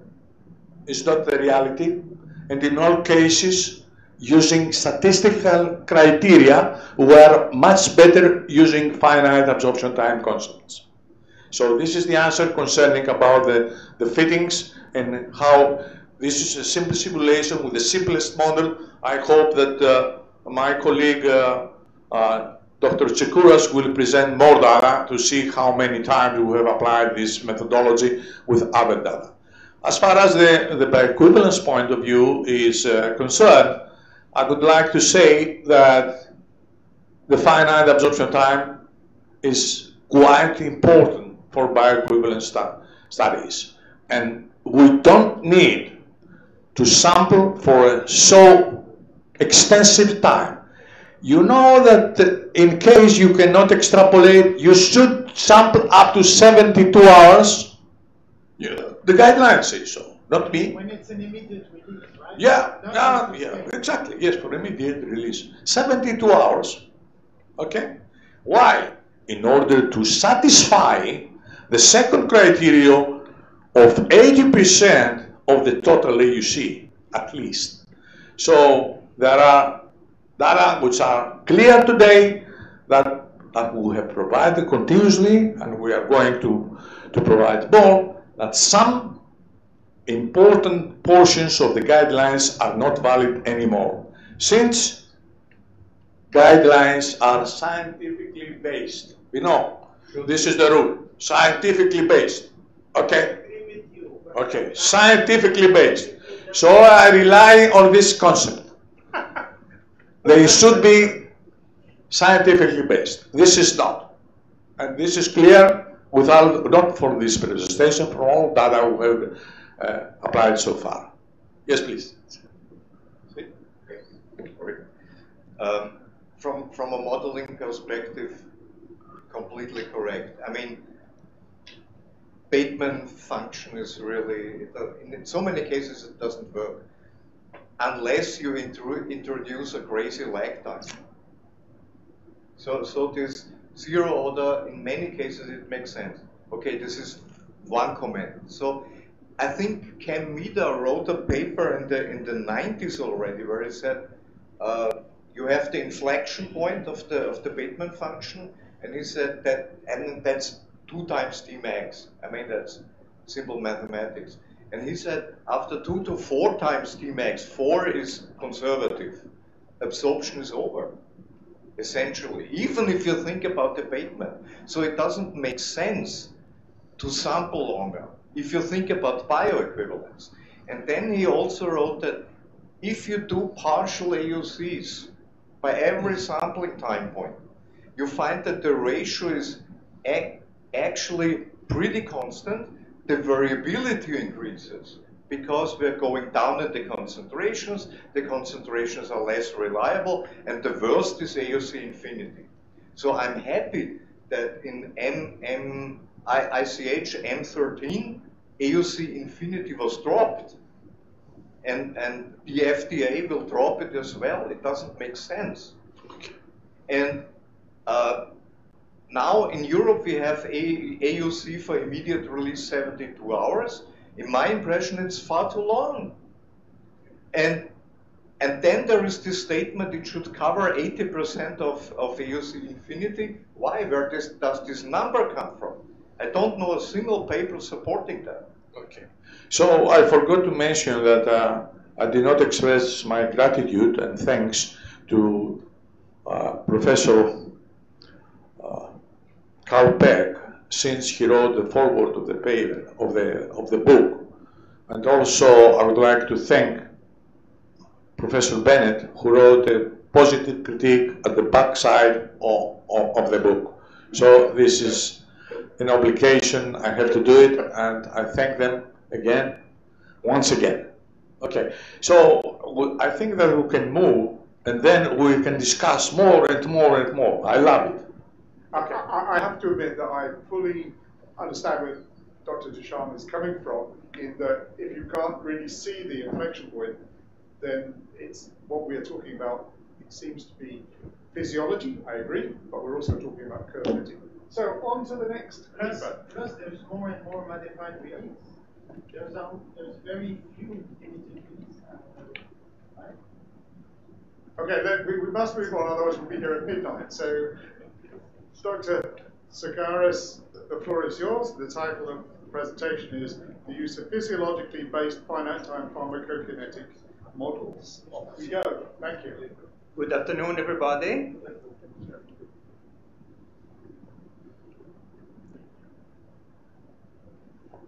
You can see we have a continuation of the same topic.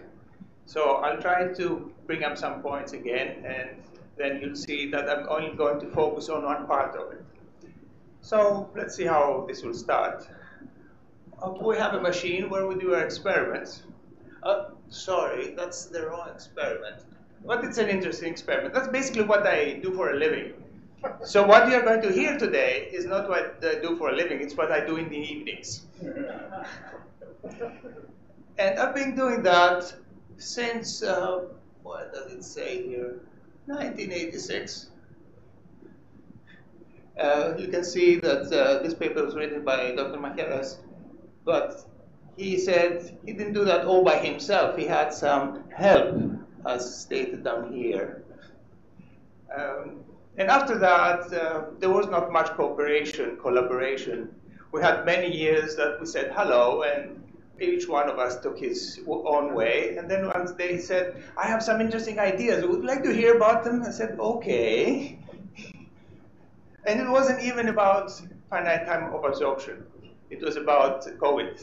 But anyway, I made an interesting point, and then he didn't let me go. So let's see, today we're here to discuss these issues. This is the whole program, and as you can happily see, we're very close to the end. And I'll try to do my best to get closer to the end as soon as possible. But why I brought the whole schedule up here is because I don't know how many of you have noticed something up here or here. Let me expand it. You can see there's a white figure, and the same one here. Very poorly presented. Let me expand it. Well, here you can't tell anything. So let me say what you're looking at. You are looking at some data by a very well-known drug, and it's from this publication in 2015. And if you look at what we just saw, it was not a curve, it was an angular line. Why is that? Because this is a fit. That line is actually a fit. What kind of fit? Well, let's see. If we do a semi-log plot, what we can see up here is that those points line up very nicely. So what does it tell us? It tells us that all these points are just an exponential decay. So what's happening before that? If we try to use the concepts of the ones that Dr. Macheras just presented, or he said we shouldn't be using that expression, but let's see what that expression does. That's the Bateman equation, and the fit doesn't look so bad. You have a line that goes right through the points, but we do need to use some criteria. We have a major number that's called the sum of squares of deviations. That's basically how close the points are in the vertical between green points and the red line. And Why did I try to do that again? Let me see.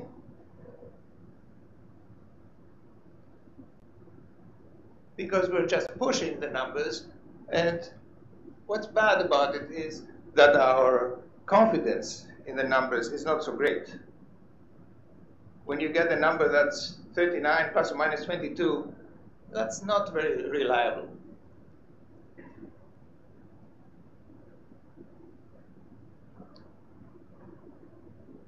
So let's try something different.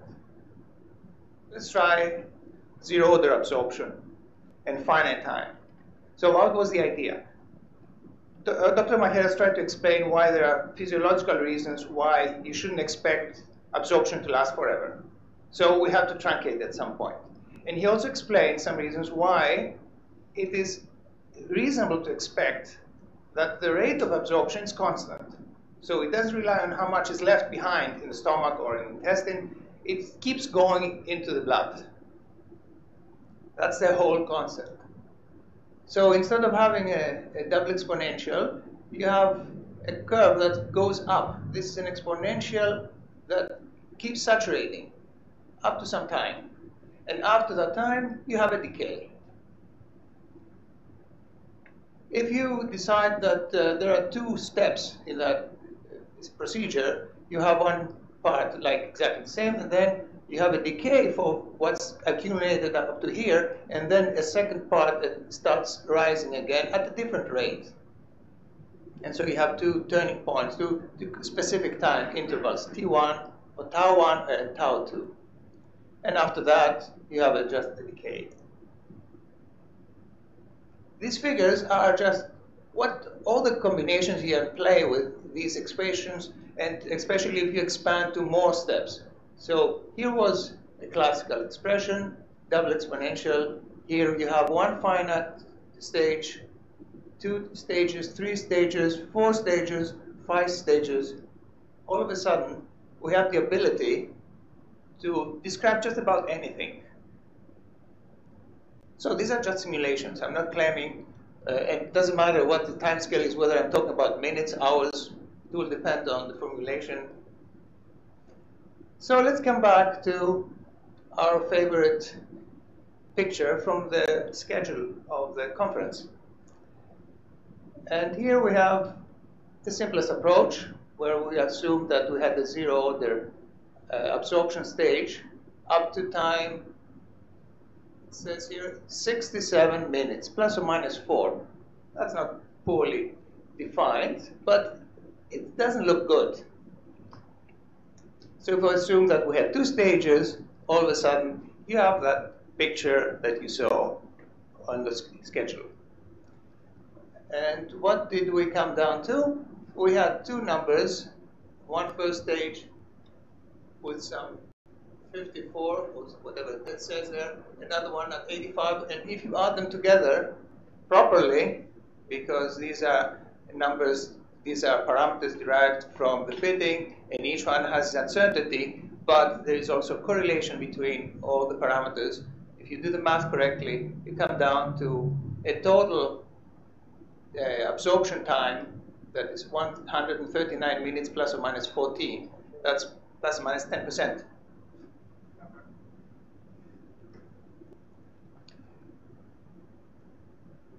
If we compare it to the case where we had the classical equation, the point to look for is sum of squares, 39, sum of squares, 5. That's the point where you see that the fitting is better.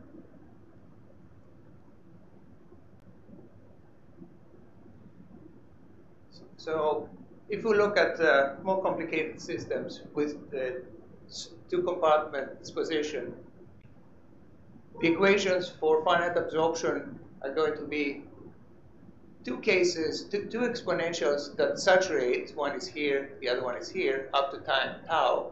And then after that, you have a decay. Here is the decay for one term, the decay for the other one.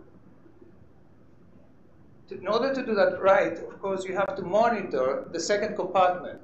So it's nice to have the equations. So with P, I've defined the peripheral compartment concentration assuming for simplicity that we have equal volumes. So the volume in the main compartment, in the central compartment, and in the peripheral compartment are just the same. Of course, we don't know what it is, but it's the closest we can do.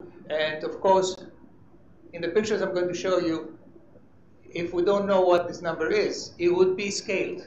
It would be times 5, divided by 5, something. But it would be proportional to this number. So now we do the same simulations, comparing what we would get for classical equations for a two-compartment model, and then what we get for one stage of absorption of 0 order, 2 stages, 3 stages, 4 stages, like here you have one up to here, the second one up to here, third one up to here, fourth one up to the triangle. And also showing you the black lines, which are the peripheral compartment. And as I said, this could be higher or lower. The reason I'm showing is because it's interesting to see how they develop. And although the central compartment has a very angular curve, the peripheral compartment is following loosely. So it's a very smooth curve in all cases.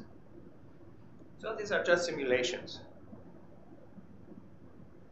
So let's take another set of data, which comes from 2018. And we have a drug called niraparib, which has been followed forever. These are hours, 500 hours. That's several weeks. Remember, 168 hours are 1 week. So these are several weeks of data, and it keeps coming. And if you try the classical approach, you get this fit. If you try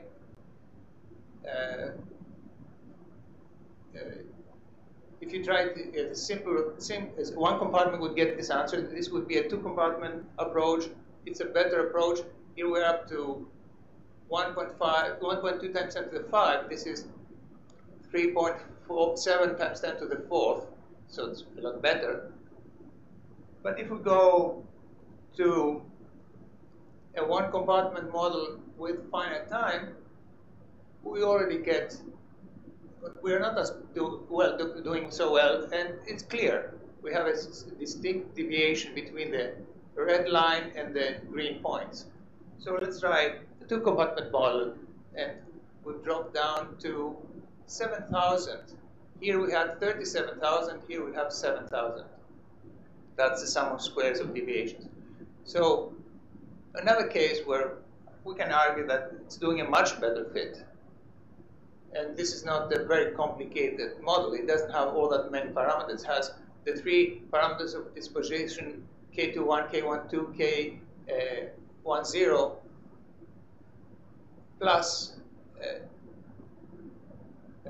actually here we have 2 stages of absorption, F1 and F2, with tau 1 and tau 2 being 1.3 and 2 hours for each one. Another case is oxybutynine, which is a very odd number of points. One compartment model, classical, it doesn't really fit. Those 2 points here belong to the curve. They're just not close to the curve. If we try to do something to bring things better, you see there's something funny here. You have the constant of absorption having exactly the same size, the constant of elimination. So it makes sense to try to put them together in one equation. At least what we are going to get to improve is we're going to drop down the uncertainties. And that's true. We got from 62 hours, 62 per hour to 0.15 per hour, because the equation is stable, because you have huge correlations between those 2 parameters. And now they're 1, because that's what correlation means. One goes as the other. But still, that's not a good fit. If you try the two-compartment model, nothing gets better. You're still missing those 2 points badly. So how about we try a finite time model? We have a two-compartment model of all these parameters, and we have a finite time at 0.90 hours. And our sum of squares is at 5, where it was 14 here or 14 here. So I think we're doing a little better.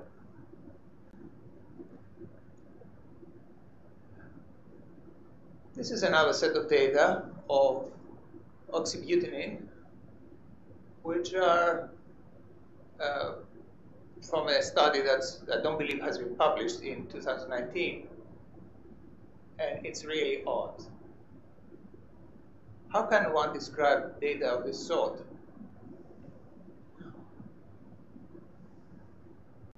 Well, we can.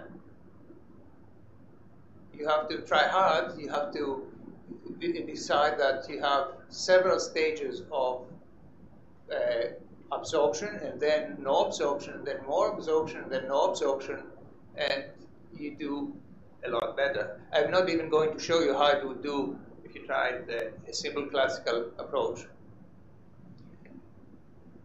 And this one is just about the same. Let me see what the difference is.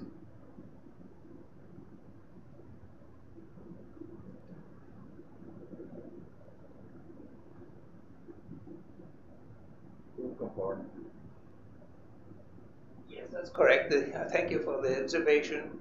I can't see at this distance, I can't see at this angle, so I need the help from the audience, and thank you very much. Indeed, this is a two-compartment fit, and this is one-compartment fit. The improvement is slight, but it's visible in terms of numbers.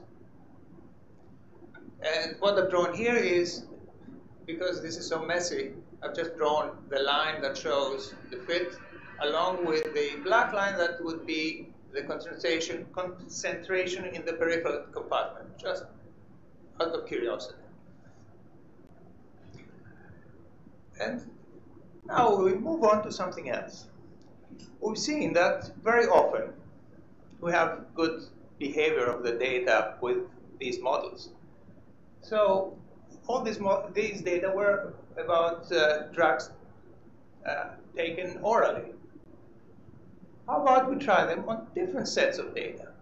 So this is a set of, where's my line here? Transdermal application. You let the drug drift through the skin. And you have this odd line. Can you describe it? Well, let's see.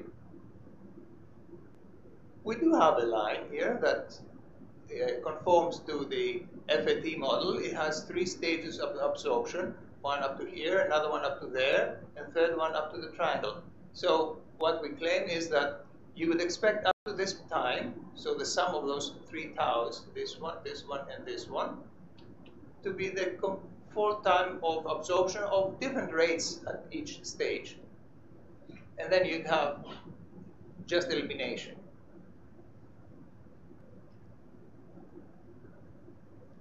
Another set of data. This is naloxone, and people try to use it in many different ways. If you're in a hospital, you can jab the person, but if you are somewhere else, you try different approaches. And here we have a case where the data, this has been with an auto-injecting device. So we have very fast rise, but it's not instantaneous, it's not intravenously. Can we describe the data? Yes, very nicely, with a very, very simple description. You have a fast absorption, and then you have an exponential decay. Another set of data of the same compound. Again, this is again in the muscle, intramuscularly, and we have a similar description. In this time, for some reason, the model to be used was the two-compartment model. But it works okay. And then for the same compound, we have data that were not collected from doing an injection, but rather taken intranasally. So we have a fast rise and a drop, and we see that this simple model works reasonably. This is a short exposure. Data are stopped very soon, so it's just 2 hours data. But we have more from different people. So the first set you saw corresponds to the first set of first reference. This one is from another reference, and we see that it fits quite nicely. And here we have the third set. Again, reasonably close fit. All these are intranasal data. So, coming to my surprise is that I'm giving you free time. Summarizing what we've seen is, we've seen that looking at data that are just pharmacokinetic data, we can make a case that after the fact, we can see that the model chosen gives a good picture. And furthermore, that you can look at other modes of administration and see that you again can have a good description. But this is not the whole story. What you can do with these models goes a lot further. Dr. Macheras described a few cases, but there are more implications to be considered and further analysis to be seen. So, for me, this is it. Thank you. Thank you, John.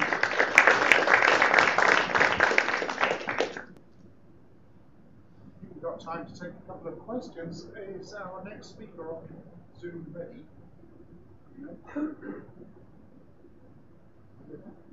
Thank you for your presentation. I can really see that in all of the cases that you presented, there's a zero order process. It's really clear because you have your peak is always sharp, and when you see the rise in concentration, it's always the same distance, you know.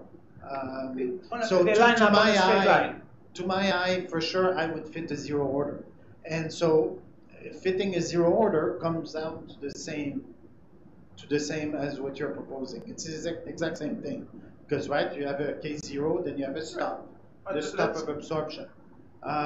When you compare the sum of squares, you should put a penalty though for the complexity of the model, right? You do that? Indeed, yes. Because otherwise here, I mean, we see the sum of squares is better, but at one point...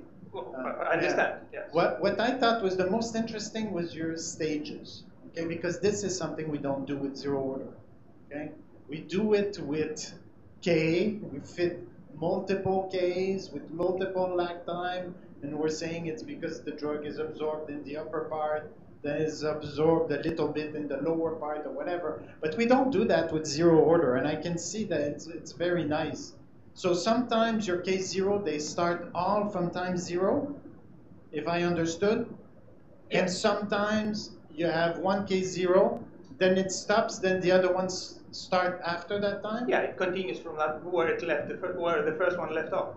I mean, the example that's on your schedule, it has an almost horizontal line for the second segment. Yeah, no, and for sure we see profile like that, for sure. Yeah, no, it's interesting. Thank you.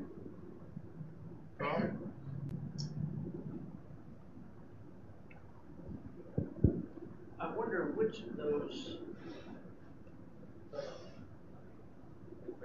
I wonder what implications there are for bioequivalence. What you're doing is a finer, more physiologically based evaluation of the time course that can be related to what's happening in the gut.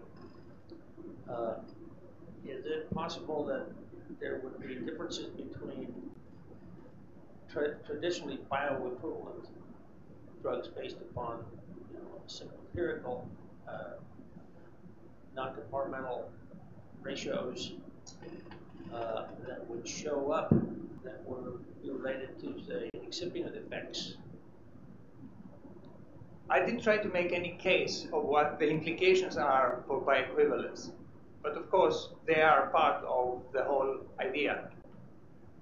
I just focused on how this kind of description would be adequate, but yes, there are implications. Could you please permit me to give Of course. Okay. So, look, now, if you take the sum of the cumulative AUCs, test over reference, if reference and test are identical, you get a horizontal line. This is almost, okay? If now, beyond the time point, this plot becomes horizontal. What does it mean? That absorption has been terminated for the test and the reference. This is the point you can estimate not with modeling, but graphically. If the assumption of termination of absorption at specific time point is true, and it is true since it's physiologically sound. By equivalence. My only comment in the presentation so far is that I think you have to be very specific about the formulation identity that you're presenting. And the other thing I'd like to see is spider plots, so that I'm not confused by the fact that you've got overlapping in means, which are leading to plateaus appearing. So I think you do have to show the plateau and spider. Okay, do we have our next? Thank you very much. Do we have our next speaker? Oh, thank you. So we should have Dr. Diarra, hopefully from Merck & Co. in Rahway, all the way to the sunny states. And Dr. Wu, are you there now? Yeah.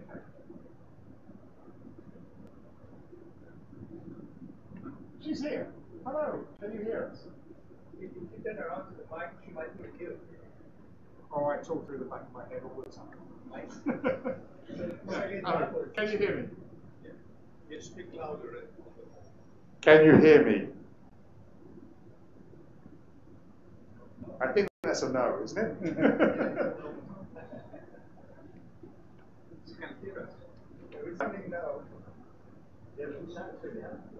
Can you hear us? Oh, hi. You're asking me. Yeah, I can hear you. Yeah, great. Thanks very much. Good. Thank you. Please, would you like to start your presentation? Yeah. Thank you, Dr. Whitmer. Thank you. Let me share my screen.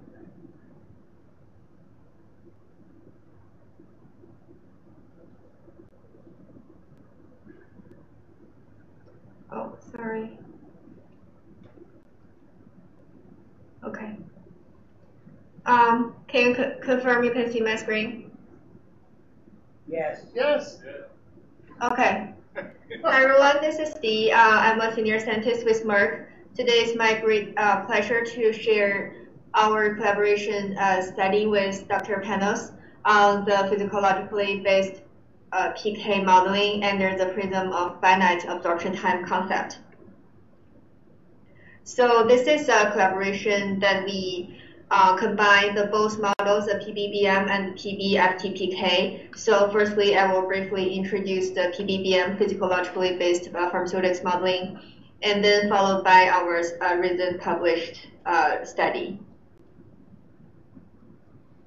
So I'm sure you're very familiar with this term, the PBPM. It's basically include the mechanistic absorption modeling, including the ACAT, Advanced Compartmental Absorption Transit, or the ADAM model, the Advanced Dissolution Absorption and the Metabolism model, as well as the physiologically settings that in the GI tract and in the whole body, and including the two major absorption limiting process, the dissolution process and the permeation process, and with the consideration of the ADME parameters using either compartmental PK or whole body PBPK.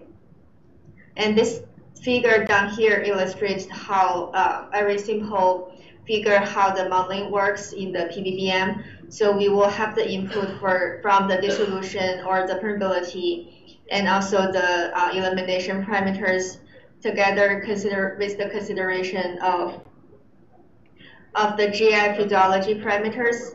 And then we will use the model trying to predict the in vivo performance in the clinic to guide formulation development or some late-stage clinical settings.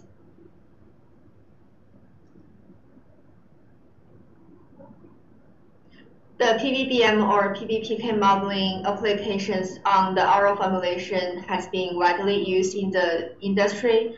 So we will use the modeling to guide drug development in the early phase from the discovery through the early development to the late development. So in the discovery phase, we will use the modeling together with in vitro studies and the in vivo testing to de-risk biopharmaceutics risk in the early stage and help to project human dose and for the toxicity dose projection and early formulation assessment. Once we have some preliminary data, we will move to the clinical stage. And with the first in human data, we will keep updating the modeling and then guide the future clinical studies design, including to predict drug-drug interaction, food effect, and also to model the absorption phase for the tested molecule. And in the late phase, we will use the model to predict performance for the special populations, or to have to set up some specifications for the particle size or in vitro dissolution, and also to guide the bioequivalence study settings. And this slide showed a more detailed illustration of how the PBPM modeling has been set up. So as you can see in the middle, that the GI tract will be divided into 9 different compartments, and each compartment will represent different section of your GI tract with different physiology setting. And also we will consider the ADME parameters, metabolism, distribution, and excretion. And the drug product quality related parameters like the critical process parameters, CPP, critical material attributes, CMA, or the CQA, the critical quality attributes, will be used as an input into the modeling. And then we will know what parameters will most likely impact on the bioperformance in the clinic. And FDA has drafted guidance on the application of the PBPM in 2020, I believe, to provide a common practice of how to use the modeling to guide formulation development in the CMC phase. And also the PBPM can, besides the quality control attributes, the PBPM can be applied on the drug interaction prediction, mainly the pH-mediated drug interaction or the food effect prediction. So in the guidance, the PBPM approaches are considered as the useful tools to inform clinical study design. And then I will move on to our research that we combine these two modeling, the PBPM and PBFTPK study modeling, to trying to build a correlation between the physical, chemical, and pharmacokinetics parameters. So in this study, we use 6 model compounds, and those 6 compounds covers from BCS 2 to 4 with available established PBPK modeling and IV data. So we will have a more established or more valid PBPK modeling for these two tested compounds. And for the PBFTPK modeling, we basically rely on those two equations.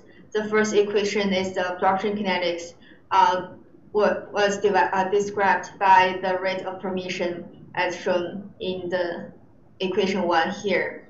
And also we consider the correlation, the relationship between the biopharmaceutics properties like the permeability and the solubility, and correlate with the AUC 0 to tau for the 1 or 0 order input rate. So if we combine the equation 1 and 2, we will get a relationship between the exposure and the parameters that we can either gather from the PBFTPK model or in vitro characterization or the PBPM. So in this way, we will build a bridge to combine the two modeling and the bioperformance.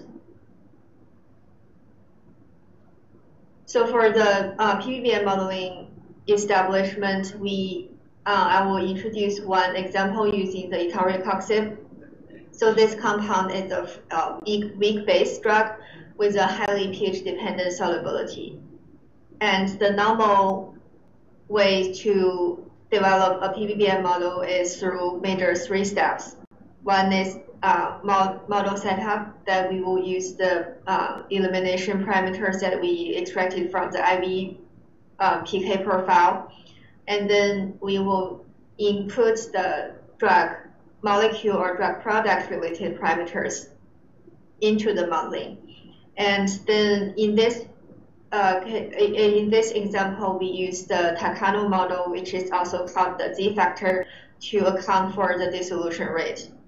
And then we will, after we have the model set up, we will use a pivotal study to test our model. And then if there's some misfitting, then we will optimize certain parameters.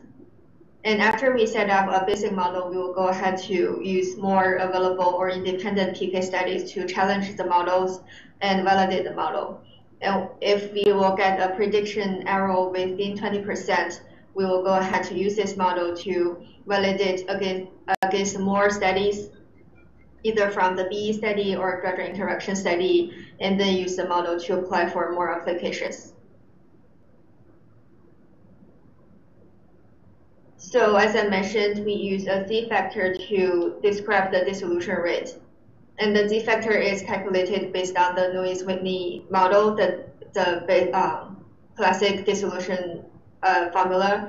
But the difference is that we use one parameter to represent the whole controlling factors on the dissolution rate. So if we get from the dissolution rate, from the dissolution curve, we can fit the dissolution curve and then get a Z factor. So we can use one factor to represent the dissolution rate. And in this case, we have two dissolution curves from two different conditions.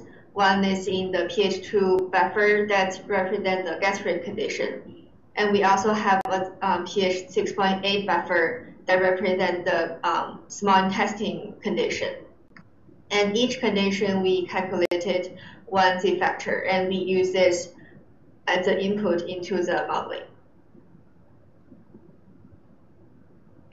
Another consideration for this model is etarecoxib is a weak base. So if we look in the middle, that when the drug product is in the buffer, it will create a microenvironment. And in this macroenvironment, it's basically the surface pH that will dominate this dissolution rate, not the buffer pH. And since this is a weak base, so normally the base form will consume the ions. So the surface pH is normally higher than the bulk pH that's in the buffer. And as a weak base, the solubility is highly pH dependent. So the higher the pH, the lower the solubility is. So here we use a surface pH to represent more in vivo conditions.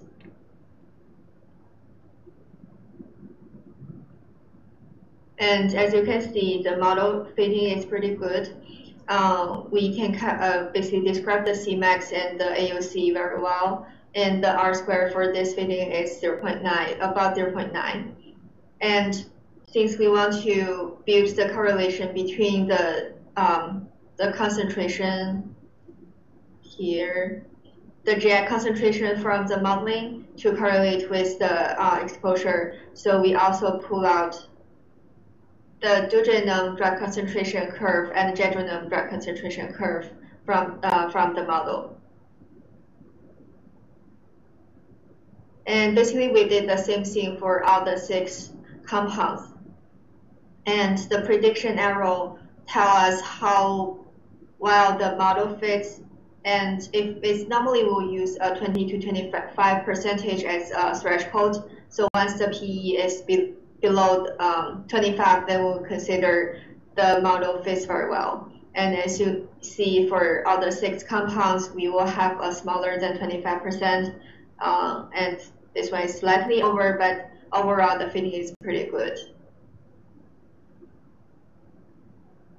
And then we conducted the PBFTPK model fitting for the same 6 compounds. And the PBFTPK relies on the finite absorption time hypothesis, and the tau is the finite time that absorption stops. And we use the 0 order or first order drug input as a result of the passive drug absorption under sink conditions. I think you already learned a lot about the PBFTPK model fitting in the previous presentations. So we use the same strategy. We got the tau value that assumed the absorption stopping time, and also we group the formulations based on the elimination rates here, as you can see here. So among all the 6 compounds, we have 1 compound that's with a slightly longer finite absorption time. This is the Losartan here.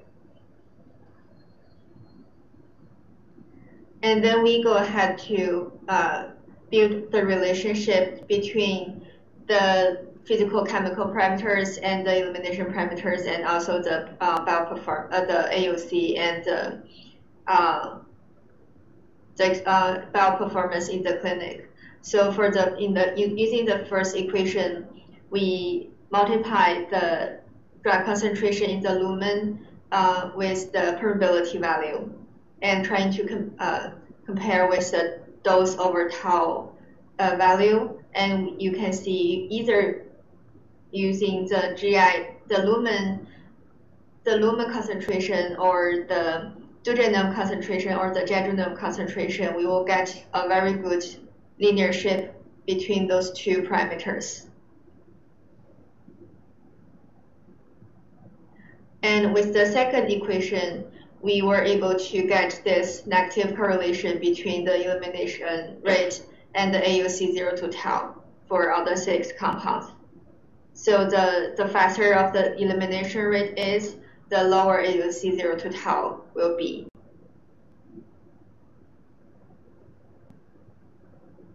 So in conclusion, as far as we know, this is the first attempt to explore the synthesis of the PBBM and the PBFTPK models using the same clinical data sets.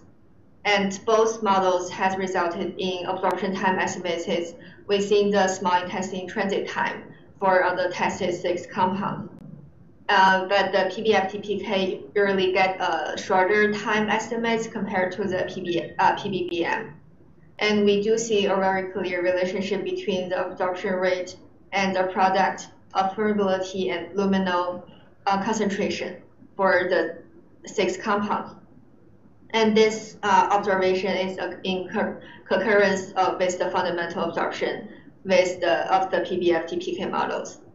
And we will have future research on the synergy between those 2 models, and also to improve in the initial parameterization of both models and trying to get future drug development. Yeah, that concludes my presentation. Thank you. Thank you. Are you able to stay on, Dr. Wu, for any questions, if there are any? Yeah, sure. Thanks very much. Any questions from the audience, please? Can I ask a quick question? What kind of formulations have you been able to apply this kind of approach to? I mean, have you been able to apply it to anything that's enteric coated, for example? Since this is pretty initial research, so we will gather what we have in the public domain. So we only studied the immediate release formulation. But this is a good point that we can extend the research to either modified release or the enteric coating formulation in the future. I certainly think you made a very convincing case to amplify Professor Macheras' contention that the zero-order fit really does indicate when the absorption is finished, and therefore any other approach might not be appropriate using the classical compartment, 1 to 2 compartment fits. So thank you very much, Dr. Wu. Thank you. Are there any questions? I can't see any in the audience. So can I thank you very much? It's very kind of you to wait on and participate. Thanks again. Thank you. So our last talk, Anos, you have the floor again. And the title of Anos' last talk is Revamping Biopharmaceutics-Pharmacokinetics with Scientific and Regulatory Implications for Oral Drug Absorption. Thank you. Okay. So,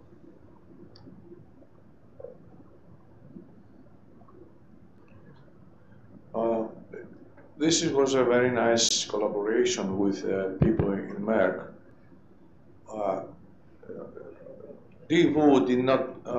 Dr. Divu did not mention that when they created the percent absorbed versus time plots at the very end of the PBPK work, these were found to be a bit shifted to the right in comparison with our PBFTPK modeling.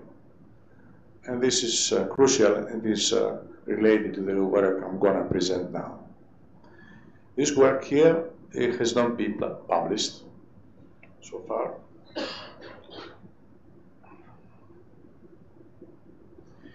This is my outline. We go back to 60s, the classical Wagner-Nelson and Ringelmann plots of 6-6.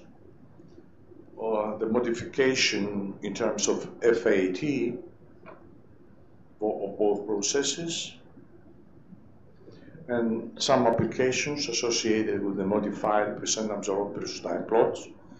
And again, I have some implications beyond the percent absorbed versus time curves. So, more or less, biopharmaceutics was built up on this concept, the first Wagner-Nelson plots. I recall here the idea. These two pioneers plotted the amount absorbed at time t versus the amount absorbed at infinity. Okay? This is the basic idea, that absorption terminates at infinity. And you have this simple ratio. You can see in the denominator the elimination rate constant in equation 1 plus from AUC from 0 to infinity. The denominator has this simple relationship, the concentration at time t, and again, we multiply the elimination rate constant with AUC from 0 to t. That means that at time t, we have to calculate AUC from 0 to t, and then we create this very nice, say, plot of percent absorbed versus time.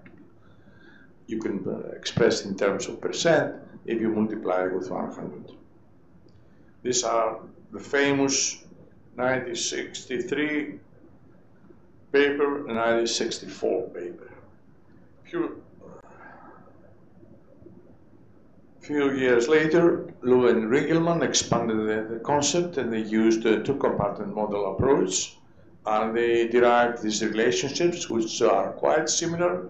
And I would like again to emphasize the presence in the denominator from AUC from 0 to infinity. Obviously, in both cases, we have to deal with Bottom time equations, things like that, which imply that the absorption takes place up to infinity. So having this in mind and teaching this for years and years, I thought that it's very nice to reanalyze these basic relationships which have been published in thousands and thousands of papers. Also, I have to recall here that all deconvolution techniques are more or less computerized approaches of Wagner-Nelson and Lou-Rigelman approaches.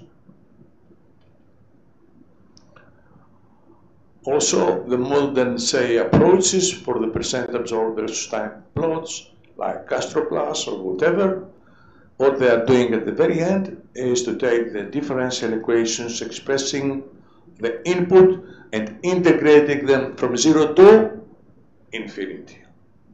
This is like a routine, and this is very well known all around the world.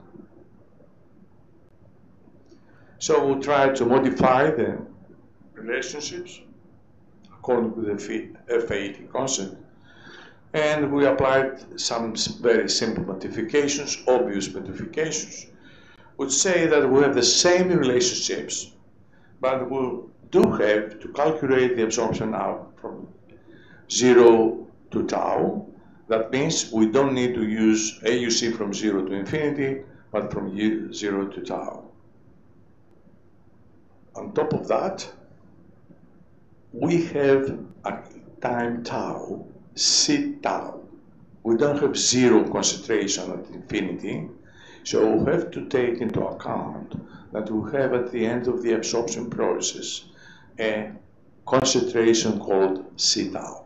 That's why you see the presence of C tau in the denominator of this simple fraction.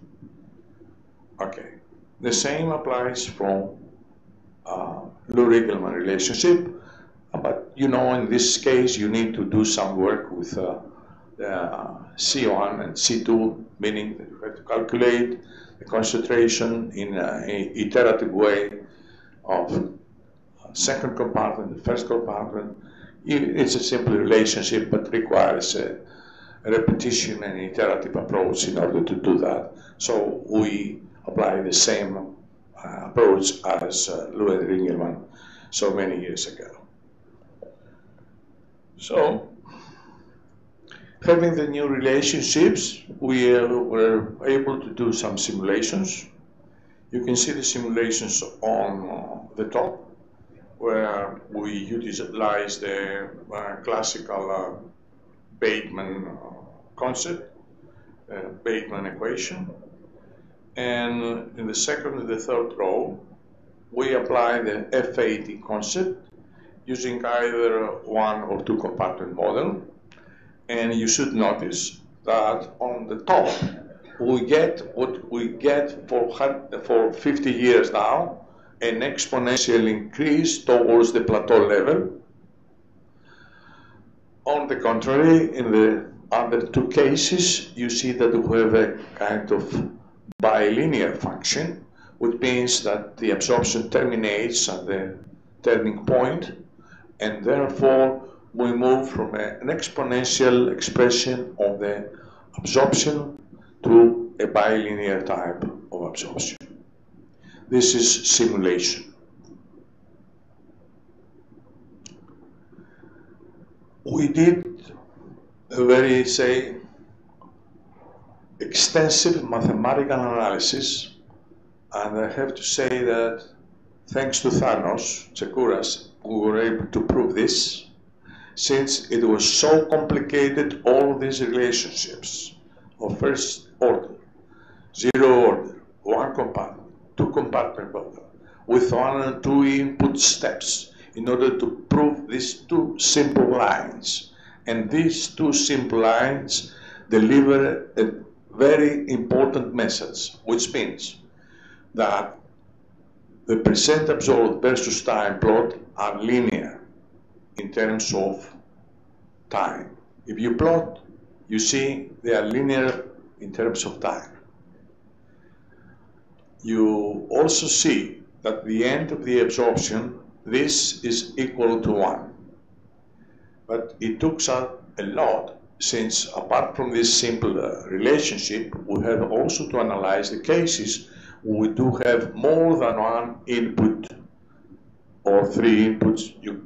You know how complicated are the bumps, but we proved that mathematically. So this allows us to say that we have an absorption, a new, say, paradigm shift in oral drug absorption. Percent absorbed versus time plots, from exponential to bilinear. What is happened today, you can see at the left-hand side, either using Wagner-Nelson or Lou-Liggeland or deconvolution techniques, or percent absorbed versus time plot generated from GastroPlus or MATLAB or whatever, if it is based on the differential equations which are integrated from 0 to infinity, you get the left-hand side plot. If in our case, you see an ascending limb or the bilinear plot, the two lines intersect at a specific time point, which indicates the end of the absorption. So, after this, we started analyzing the experimental data. And the purpose was to see if this is actually observed in people, and also to develop a methodology to estimate tau from percent absorbed versus time plots. This is a simple, say, example which indicates the methodology we applied. Here are some cyclosporine data from a bioequivalence study. These are plots for our, say, for the data. And if you can see here, we have an estimate of tau at the end of the absorption, which is reasonable, 287 with a small standard deviation. The triangle, the thick triangle, the black triangle indicates the end of absorption. You can see that we have a horizontal line. If you see the vertical line, the x, y axis, you can see that we utilize concentration. We do that deliberately, since what is important when you do the calculations is that you need to know that how the denominator changes over time. So this can be easily expressed as percent absorbed.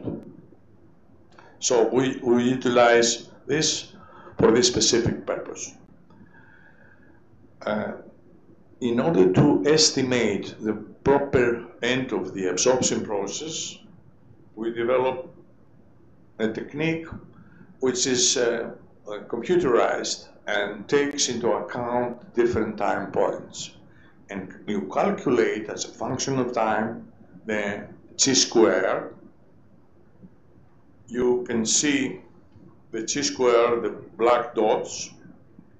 You can see the estimate of tau, and the ideal estimate is this one, which corresponds to the minimum of chi-square of our computerized methodology. In this specific case, the number 8 data point corresponds to the end of the absorption process. And this is depicted up here.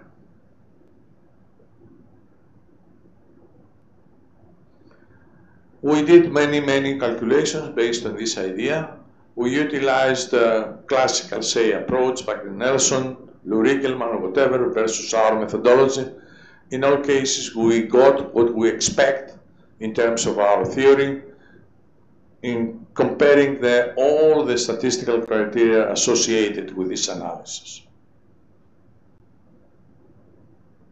Okay, I'm not coming to. Here are the data previously presented by Dr. Tsakouras, but in this case we analyze via the percent absorption versus time plot. Okay, this is at the end, right at the lower level. So here a summary of our analysis. You see, we estimate the tau via the nonlinear regression analysis we utilized previously, as Dr. Tsakouras presented previously, versus the estimates we derived with the percent absorbed versus time plots. In all cases, we reach the same conclusion. This is an additional piece of evidence that we are right in terms of the bilinear plot of the percent absorbed versus time plots. Whatever it is, one or two compartment model. So, I would like now to discuss a little bit the implications associated with these results and beyond the percent absorption versus time plot. What I'd like to say is that we should start thinking in terms of finite time of dissolution under in vivo conditions. This is intuitively. We cannot expect that dissolution can take place continuously, and in principle and in theory, the specific time, dissolution time, tau d, should be smaller for class 1 or 3 drugs, and should be equal to tau in case we have a class 2 drug. Intuitively, we don't need to do anything else. This is by intuition, we don't need to do anything. What is more important is if we like to move to in vitro in vivo correlations, we should take into account these concepts. And in fact,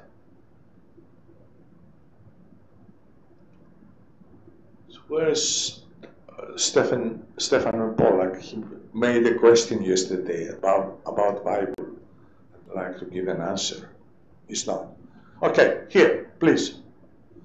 So, in order to do properly the in vitro in vivo correlations, I told you previously, we should apply the finite dissolution time concept. But all relationships in dissolution, even those presented by Dr. Wu from Merck, are exponential functions, either noise-weighting, usually, or any other relationship. And we should think that we have to apply the finite dissolution time. 16 years ago, I thought that it's a wise thinking to apply finite time for dissolution. At that time, I was not thinking for this. And I modified noise-weighting and variable function, and now we have actually published this paper in 2006 in Pharmaceutical Research, where you can see modifications of the classical equations.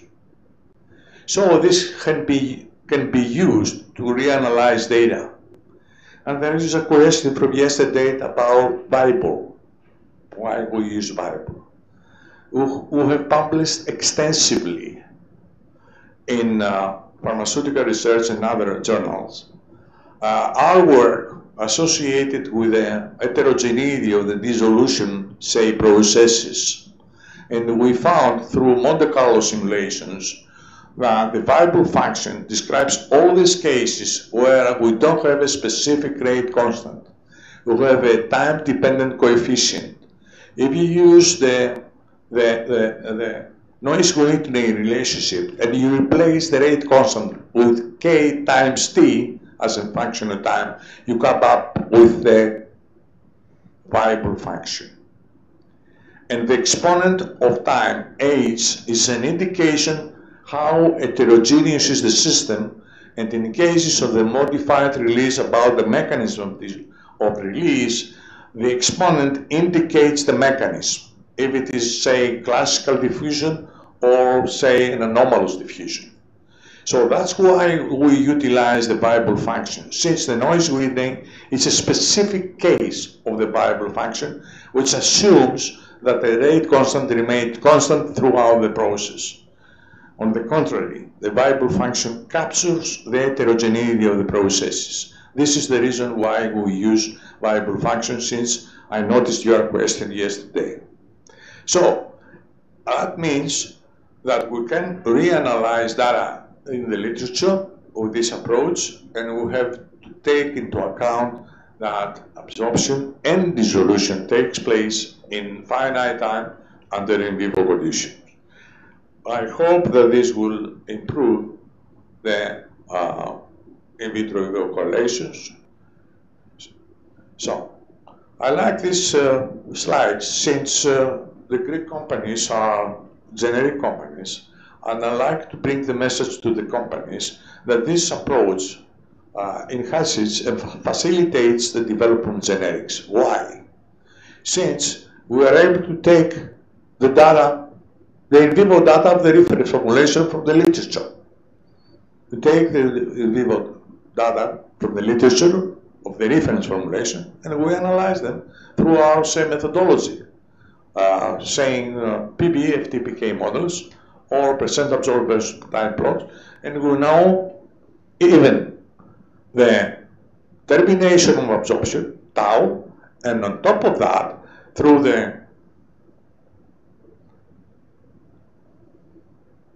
this basic, say, concept, the slope of the line is obviously related with the rate limiting factor, either solubility or permeability, or according to my opinion, to the absorption potential quotient, which means the solubility times the P effective, both solubility and permeability. And in fact, as you notice, Dr. Wu's result, the linear relationships were versus the calculated concentration of drug in the jejunum times the effective permeability. So that's why I see that this is important. Since if we know the exact relationship for the reference formulation, we know the input rate, we know the termination of absorption, we know the dissolution behavior. We go to a pharmacy, we buy the tablets of reference formulation, we apply whatever you can think in terms of dissolution, and we realize if there is any relationship, any correlation, or whatever for the reference formulation. This is the guide for the development of generic. So we know what is actually going on with the reference formulation. That's why it's very helpful to apply these methodologies, since we are able to know what is going on with the reference formulation. And this is very helpful for all those who like to develop a generic formulation. By waivers. You see, the definition is 90% for all drugs behave like this, and this is an approach to find it, and we have developed all these calculations I mentioned previously in my previous talk, who can estimate the percent absorbed easily, at least for one compartment model drugs. Mean time estimates. We usually express mean times for mean time of absorption using always the relationship that this is equal to 1 over the K, the absorption rate constant. This is correct in case of, say, in vitro systems, as Dr. Verzoni developed previously, for example. But under in vivo conditions, it's not bad to use half of the mean dissolution time, since the process might be under zero order conditions. It's exactly the same. What you need to do is to divide that duration by 2. That's it. In this case, you could calculate the mean absorption time for a system where absorption follows zero-order kinetics. Okay. I'd like to mention that PBPK models are top-down models. I'm sorry. PBFTPK models are top-down models. We have the data, we analyze, and we find the parameters. PBPK models are the other way around, from up, bottom up. That's why we collaborate with Merck, in order to combine the complementarity of the two approaches. You see, and then we found that when they generated the percent absorbed versus time plot, this was shifted to the right, since they did not take into account, we were able to estimate how the end of the absorption. I'm moving now with some words about pharmacometrics. In all cases, pharmacometrics is based on structural models. All the models used everywhere are either first order one compartment or first order two compartment models. If you see the literature, the distribution is about 60% to two compartment model, 40% to one compartment model, but always first order absorption. Therefore, we have to reanalyze this data, since the first order absorption rate constants are meaningless.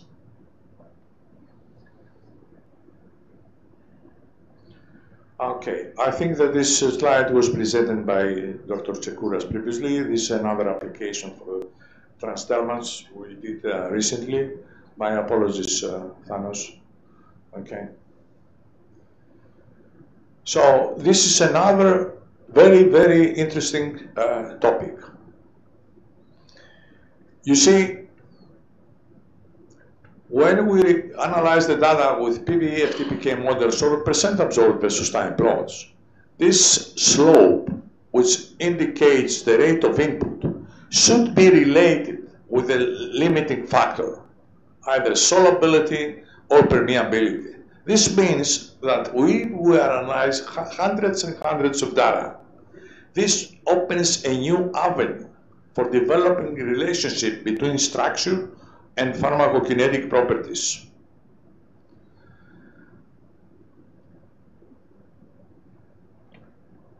These two parameters, the magnitude of the slope and the duration of input, are quite important.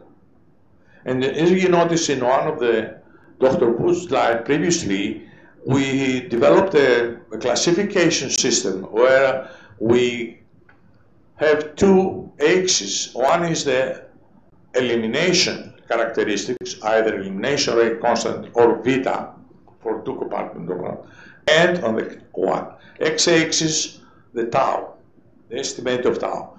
If we have a drug which has a tau of 30 minutes, what does it mean? That means that it's a biowaiver. It has been absorbed completely in the first, say, 30 minutes. So the closer is the y-axis, the better is the possibility, the probability to have a biowaiver. So we create a new, say, classification system. If you combine this with the F, the fraction absorbed, as a z-axis, you have a global view of what is going on in oral drug absorption phenomena. So I'd like to say that we are presenting next month this presentation. It was voted first for oral presentation in the PACE meeting, and we are very happy with it. So we clearly say that we should change the way of analyzing the data. At the same time, the next month, we try to present what we are developing in terms of software for physiologically based finite time models. This is a modest, say, conclusion. We think that this is an additional piece of evidence. We are on the right track, explaining some mistakes made back in 1953. Thank you very much for your attention.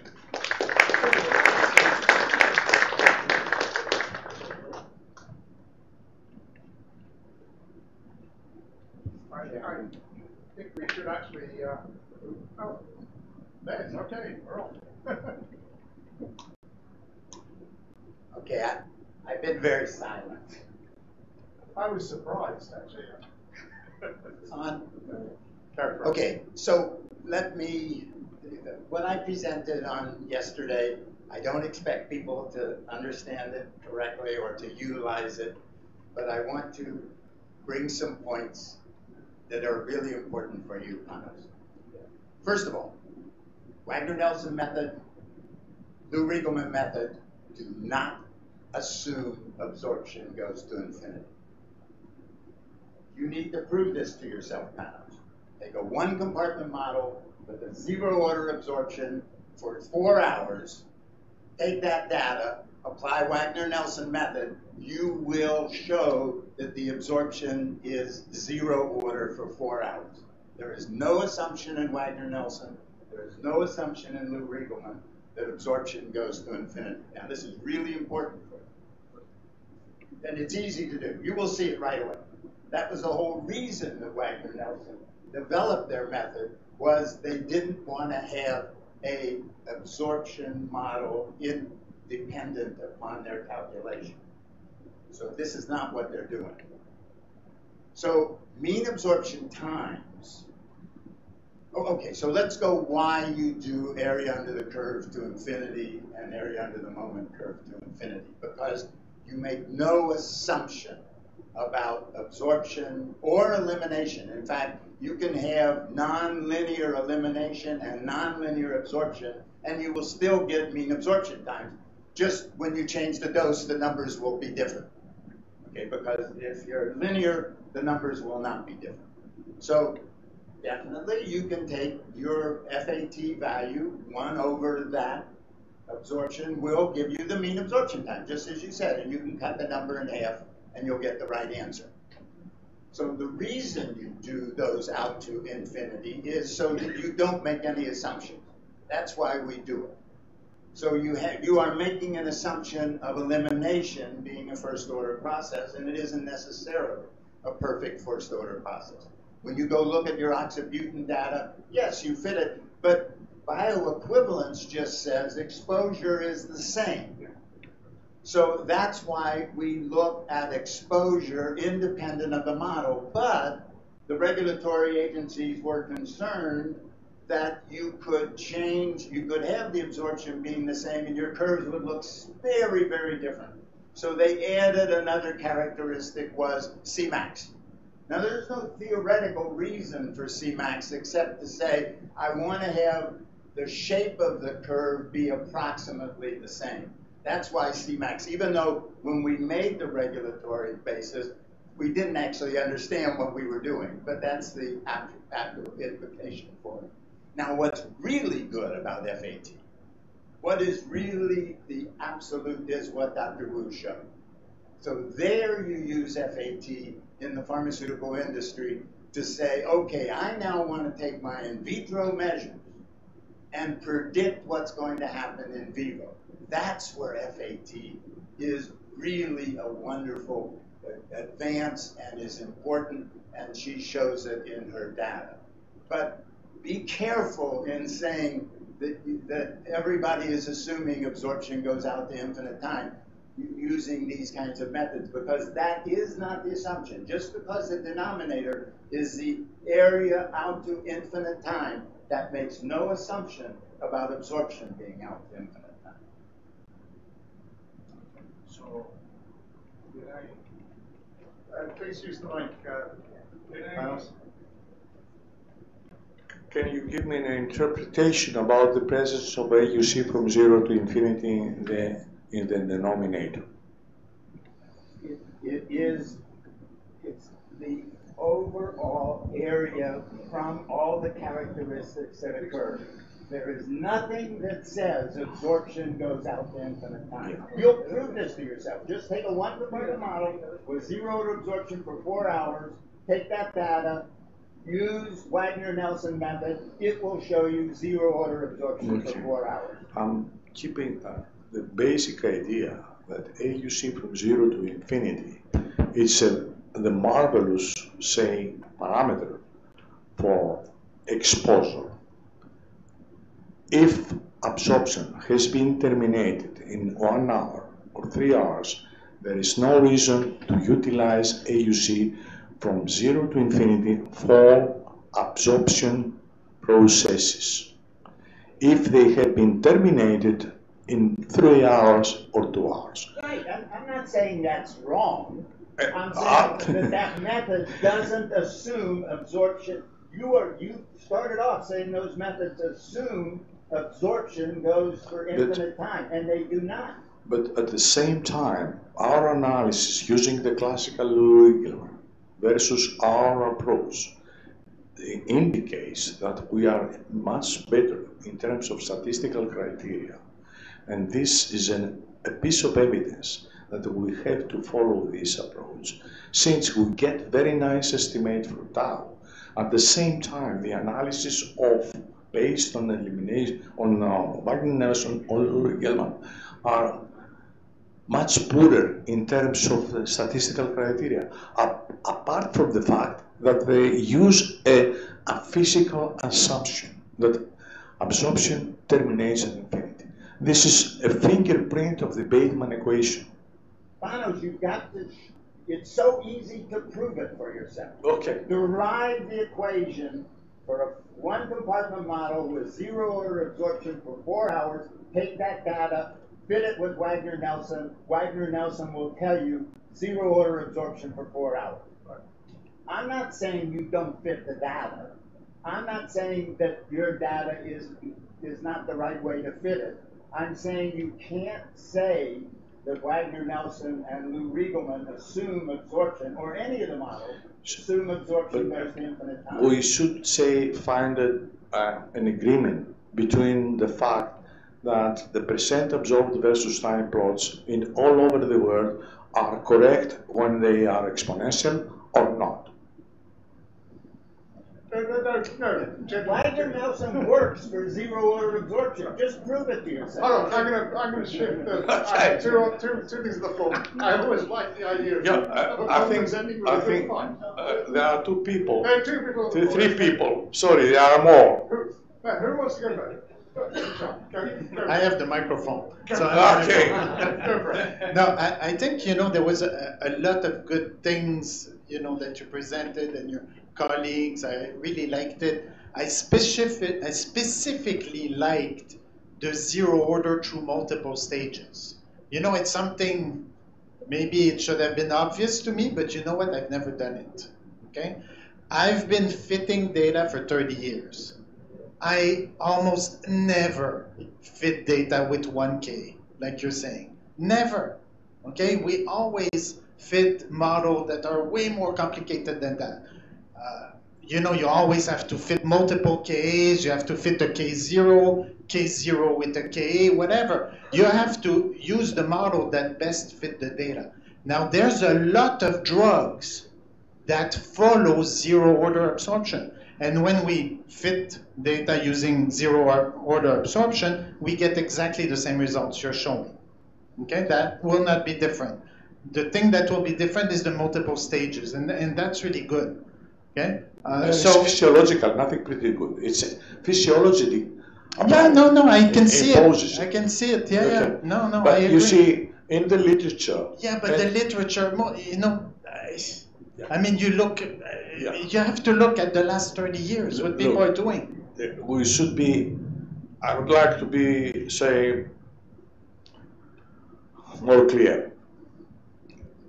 You know very well, until many papers, when first order absorption fails, the scientists try to do fittings using combinations of first order absorption plus 0 order absorption. They've used various types of combinations. This is applied, I don't like to mention the names who developed these ideas, but they are completely irrelevant in terms of physiology. And when they fail, they found this way in order to have better fittings. They don't use physiological concepts. In our case, we use physiological concepts, and we have better results. So that means... I mean, the profiles you show, yeah, they would be perfectly fitted with a 0 order. Okay. People have been doing forever. Yeah, I mean, you have to. But Dr. Chakras exhibited, for example, he presented an example of an naraparib with data up to 5,012 hours, 512 hours. Can you imagine that the absorption terminates at 512 hours? There's always idiots. Okay, Yeah, so General, we are in a position to find out when the absorption was finished. Panos, I want to move the discussion to Professor Owens. Please. Thank you. Yeah, okay. I just want to, I'm reminded of the discussions I had with Sid. Yeah, with Sid, you know, and Lou. Anthony Lou. Yeah, not Anthony Lou, and anyway, Lou, in UCSF. So this is right in the sense that, but if you look at the conditions on the denominator of the Lou-Vigelman or the Wagner-Nelson, all you're doing is you're computing a value which keeps on accumulating so long as absorption continues. The minute absorption is no longer continuing, then what will happen is that the concentrations will go maybe up or down, and the AUC will go up, definitely, but the sum of those two remain absolutely constant when the absorption is complete. So, and the easiest way to remember that is just multiply by volume on both sides, on both terms. So in other words, the volume times the volume distribution times concentration is the amount in the body, and then the amount which is eliminated exactly compensates. So Leslie's right in that sense. My question wasn't going to be that. I was interested in another question. Go for the other question. All of you forget that Wagner-Nelson was used to calculate the first order rate constant. No, it wasn't. No, it was a mass balance. It was a mass balance equation. No, it was a mass balance equation. Yeah, it's a mass balance. Generate data that's not first order and apply Wagner-Nelson, and you'll get exactly whatever you put in as the absorption. You got to go back and do that. Papers calculating the absorption rate constant using the Wagner-Nelson. Just accumulate up, and they keep on accumulating up until you reach a constant value. And then what happens is that further in time, so what I'm saying is, why don't they use the methodology in order to calculate the absorption rate? No, well, they don't use it for that. You just use it for cumulative amount. No, not every paper. Not every paper.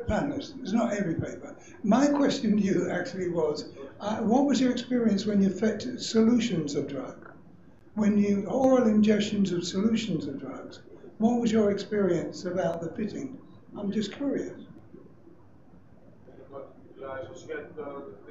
Oh, I would be very interested in that. We like to apply it in many other cases. Sure. We like to apply for modified release formulation. Oh yeah, no doubt. I'm just curious. For example, since the basic thing there is the duration of absorption. Yes. We like to estimate through our methodology. Oh, yeah, absolutely. I'm just curious. Gentlemen, I'm going to bring this to an end. If there is a simple answer to Professor Rowland's question, what happens when you dose a solution, please give it now. I will bring it because I think we better finish on these guys have got to go home. And I want to ask our distinguished colleagues to bring in. Carl, you're coming to the... So this is brief.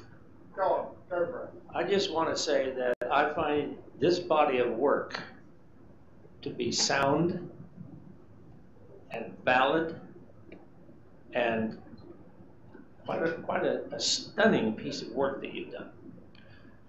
I want to insert one caution, and that's because I haven't had a chance to look at the statistical approach you're using for identifying tau.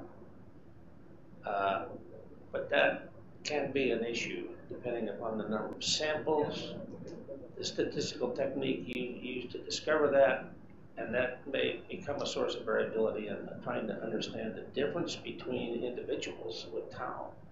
And I have a little worry that a regulatory agency might get interested in cow as the bioequivalence parameter. They backed away from Tmax, but now you're introducing one that's sexy. So we should be cautious about how you estimate that.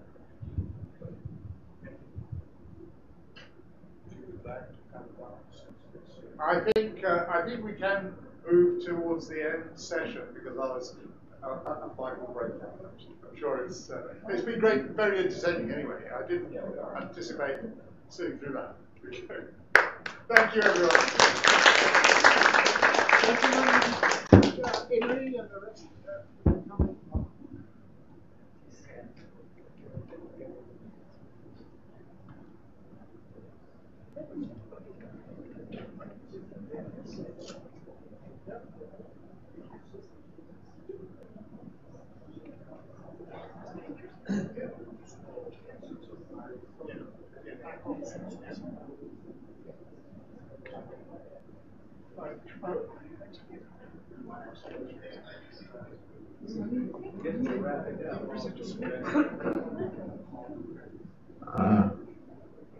Okay, so let's have a closing session. So I hesitated to make my comments at the end because this is my 9th visit to Greece, and I was worried if I made that comment, Panos wouldn't invite me anymore.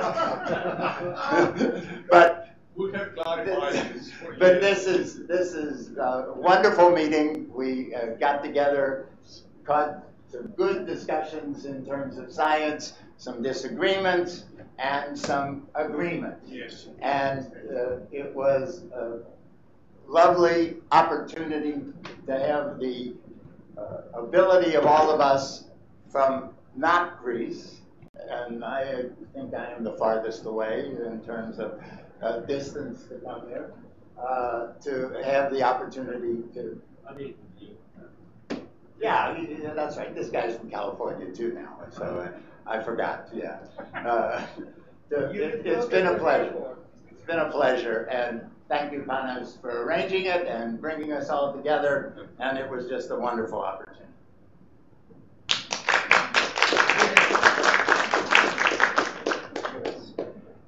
Panos, I think had to be told this many thanks for the organization, the Laszlo reminding session, and for the whole conference was dedicated to Laszlo.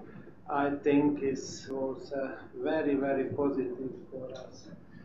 Thank you so much once again for this special session and the organization, and for the whole conference. It was extremely good. Thanks a lot. Well, I've got about 30 minutes worth of Now, this is the first conference I've been to since the Hungary. And I must say I'm having the same joy in this one that I did. That one, I always learn a lot. I've made a short list of some of the things some sound bites that I heard that I thought were pretty interesting. You can attach to the speakers. So these are we heard about home-based drug manufacturing, which would be 3D printing. We heard about Kirchhoff's laws, worthy. We heard about the master model file for PBPK from Amin. We heard this jarring reminder of the potential dangers of entering a hospital, real world nightmare scenario, intensive care. We heard about what we shouldn't be eating. I discovered a company called Learn Confirm Inc. Pretty cool. Let's see what else. There was a great history of the history of carbamates. That was really good. I never thought of microneedles in my mouth. I'm looking to see the 1936 film Beef with Badness. Must be a California film. And then, of course, this tour de force that we just heard was really quite So thank you for inviting me, and this has been really terrific and great conference.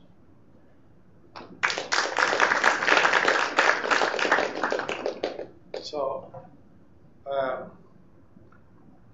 I had a moral duty to do it, and I think I did it nicely. This is the main message, you see, and that's why I'm very happy. See, to have this duty to do for Laszlo and be all around, and we will always remember him. This was the driving force for this specific meeting. As far as the disagreements, theory drives, experiment decides. So let's see how things are moving.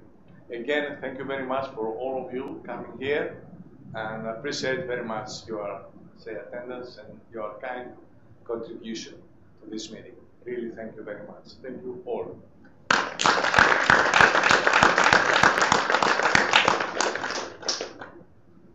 We leave.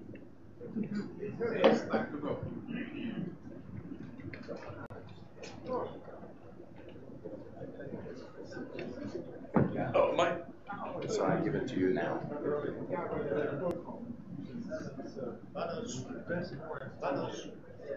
Congratulations.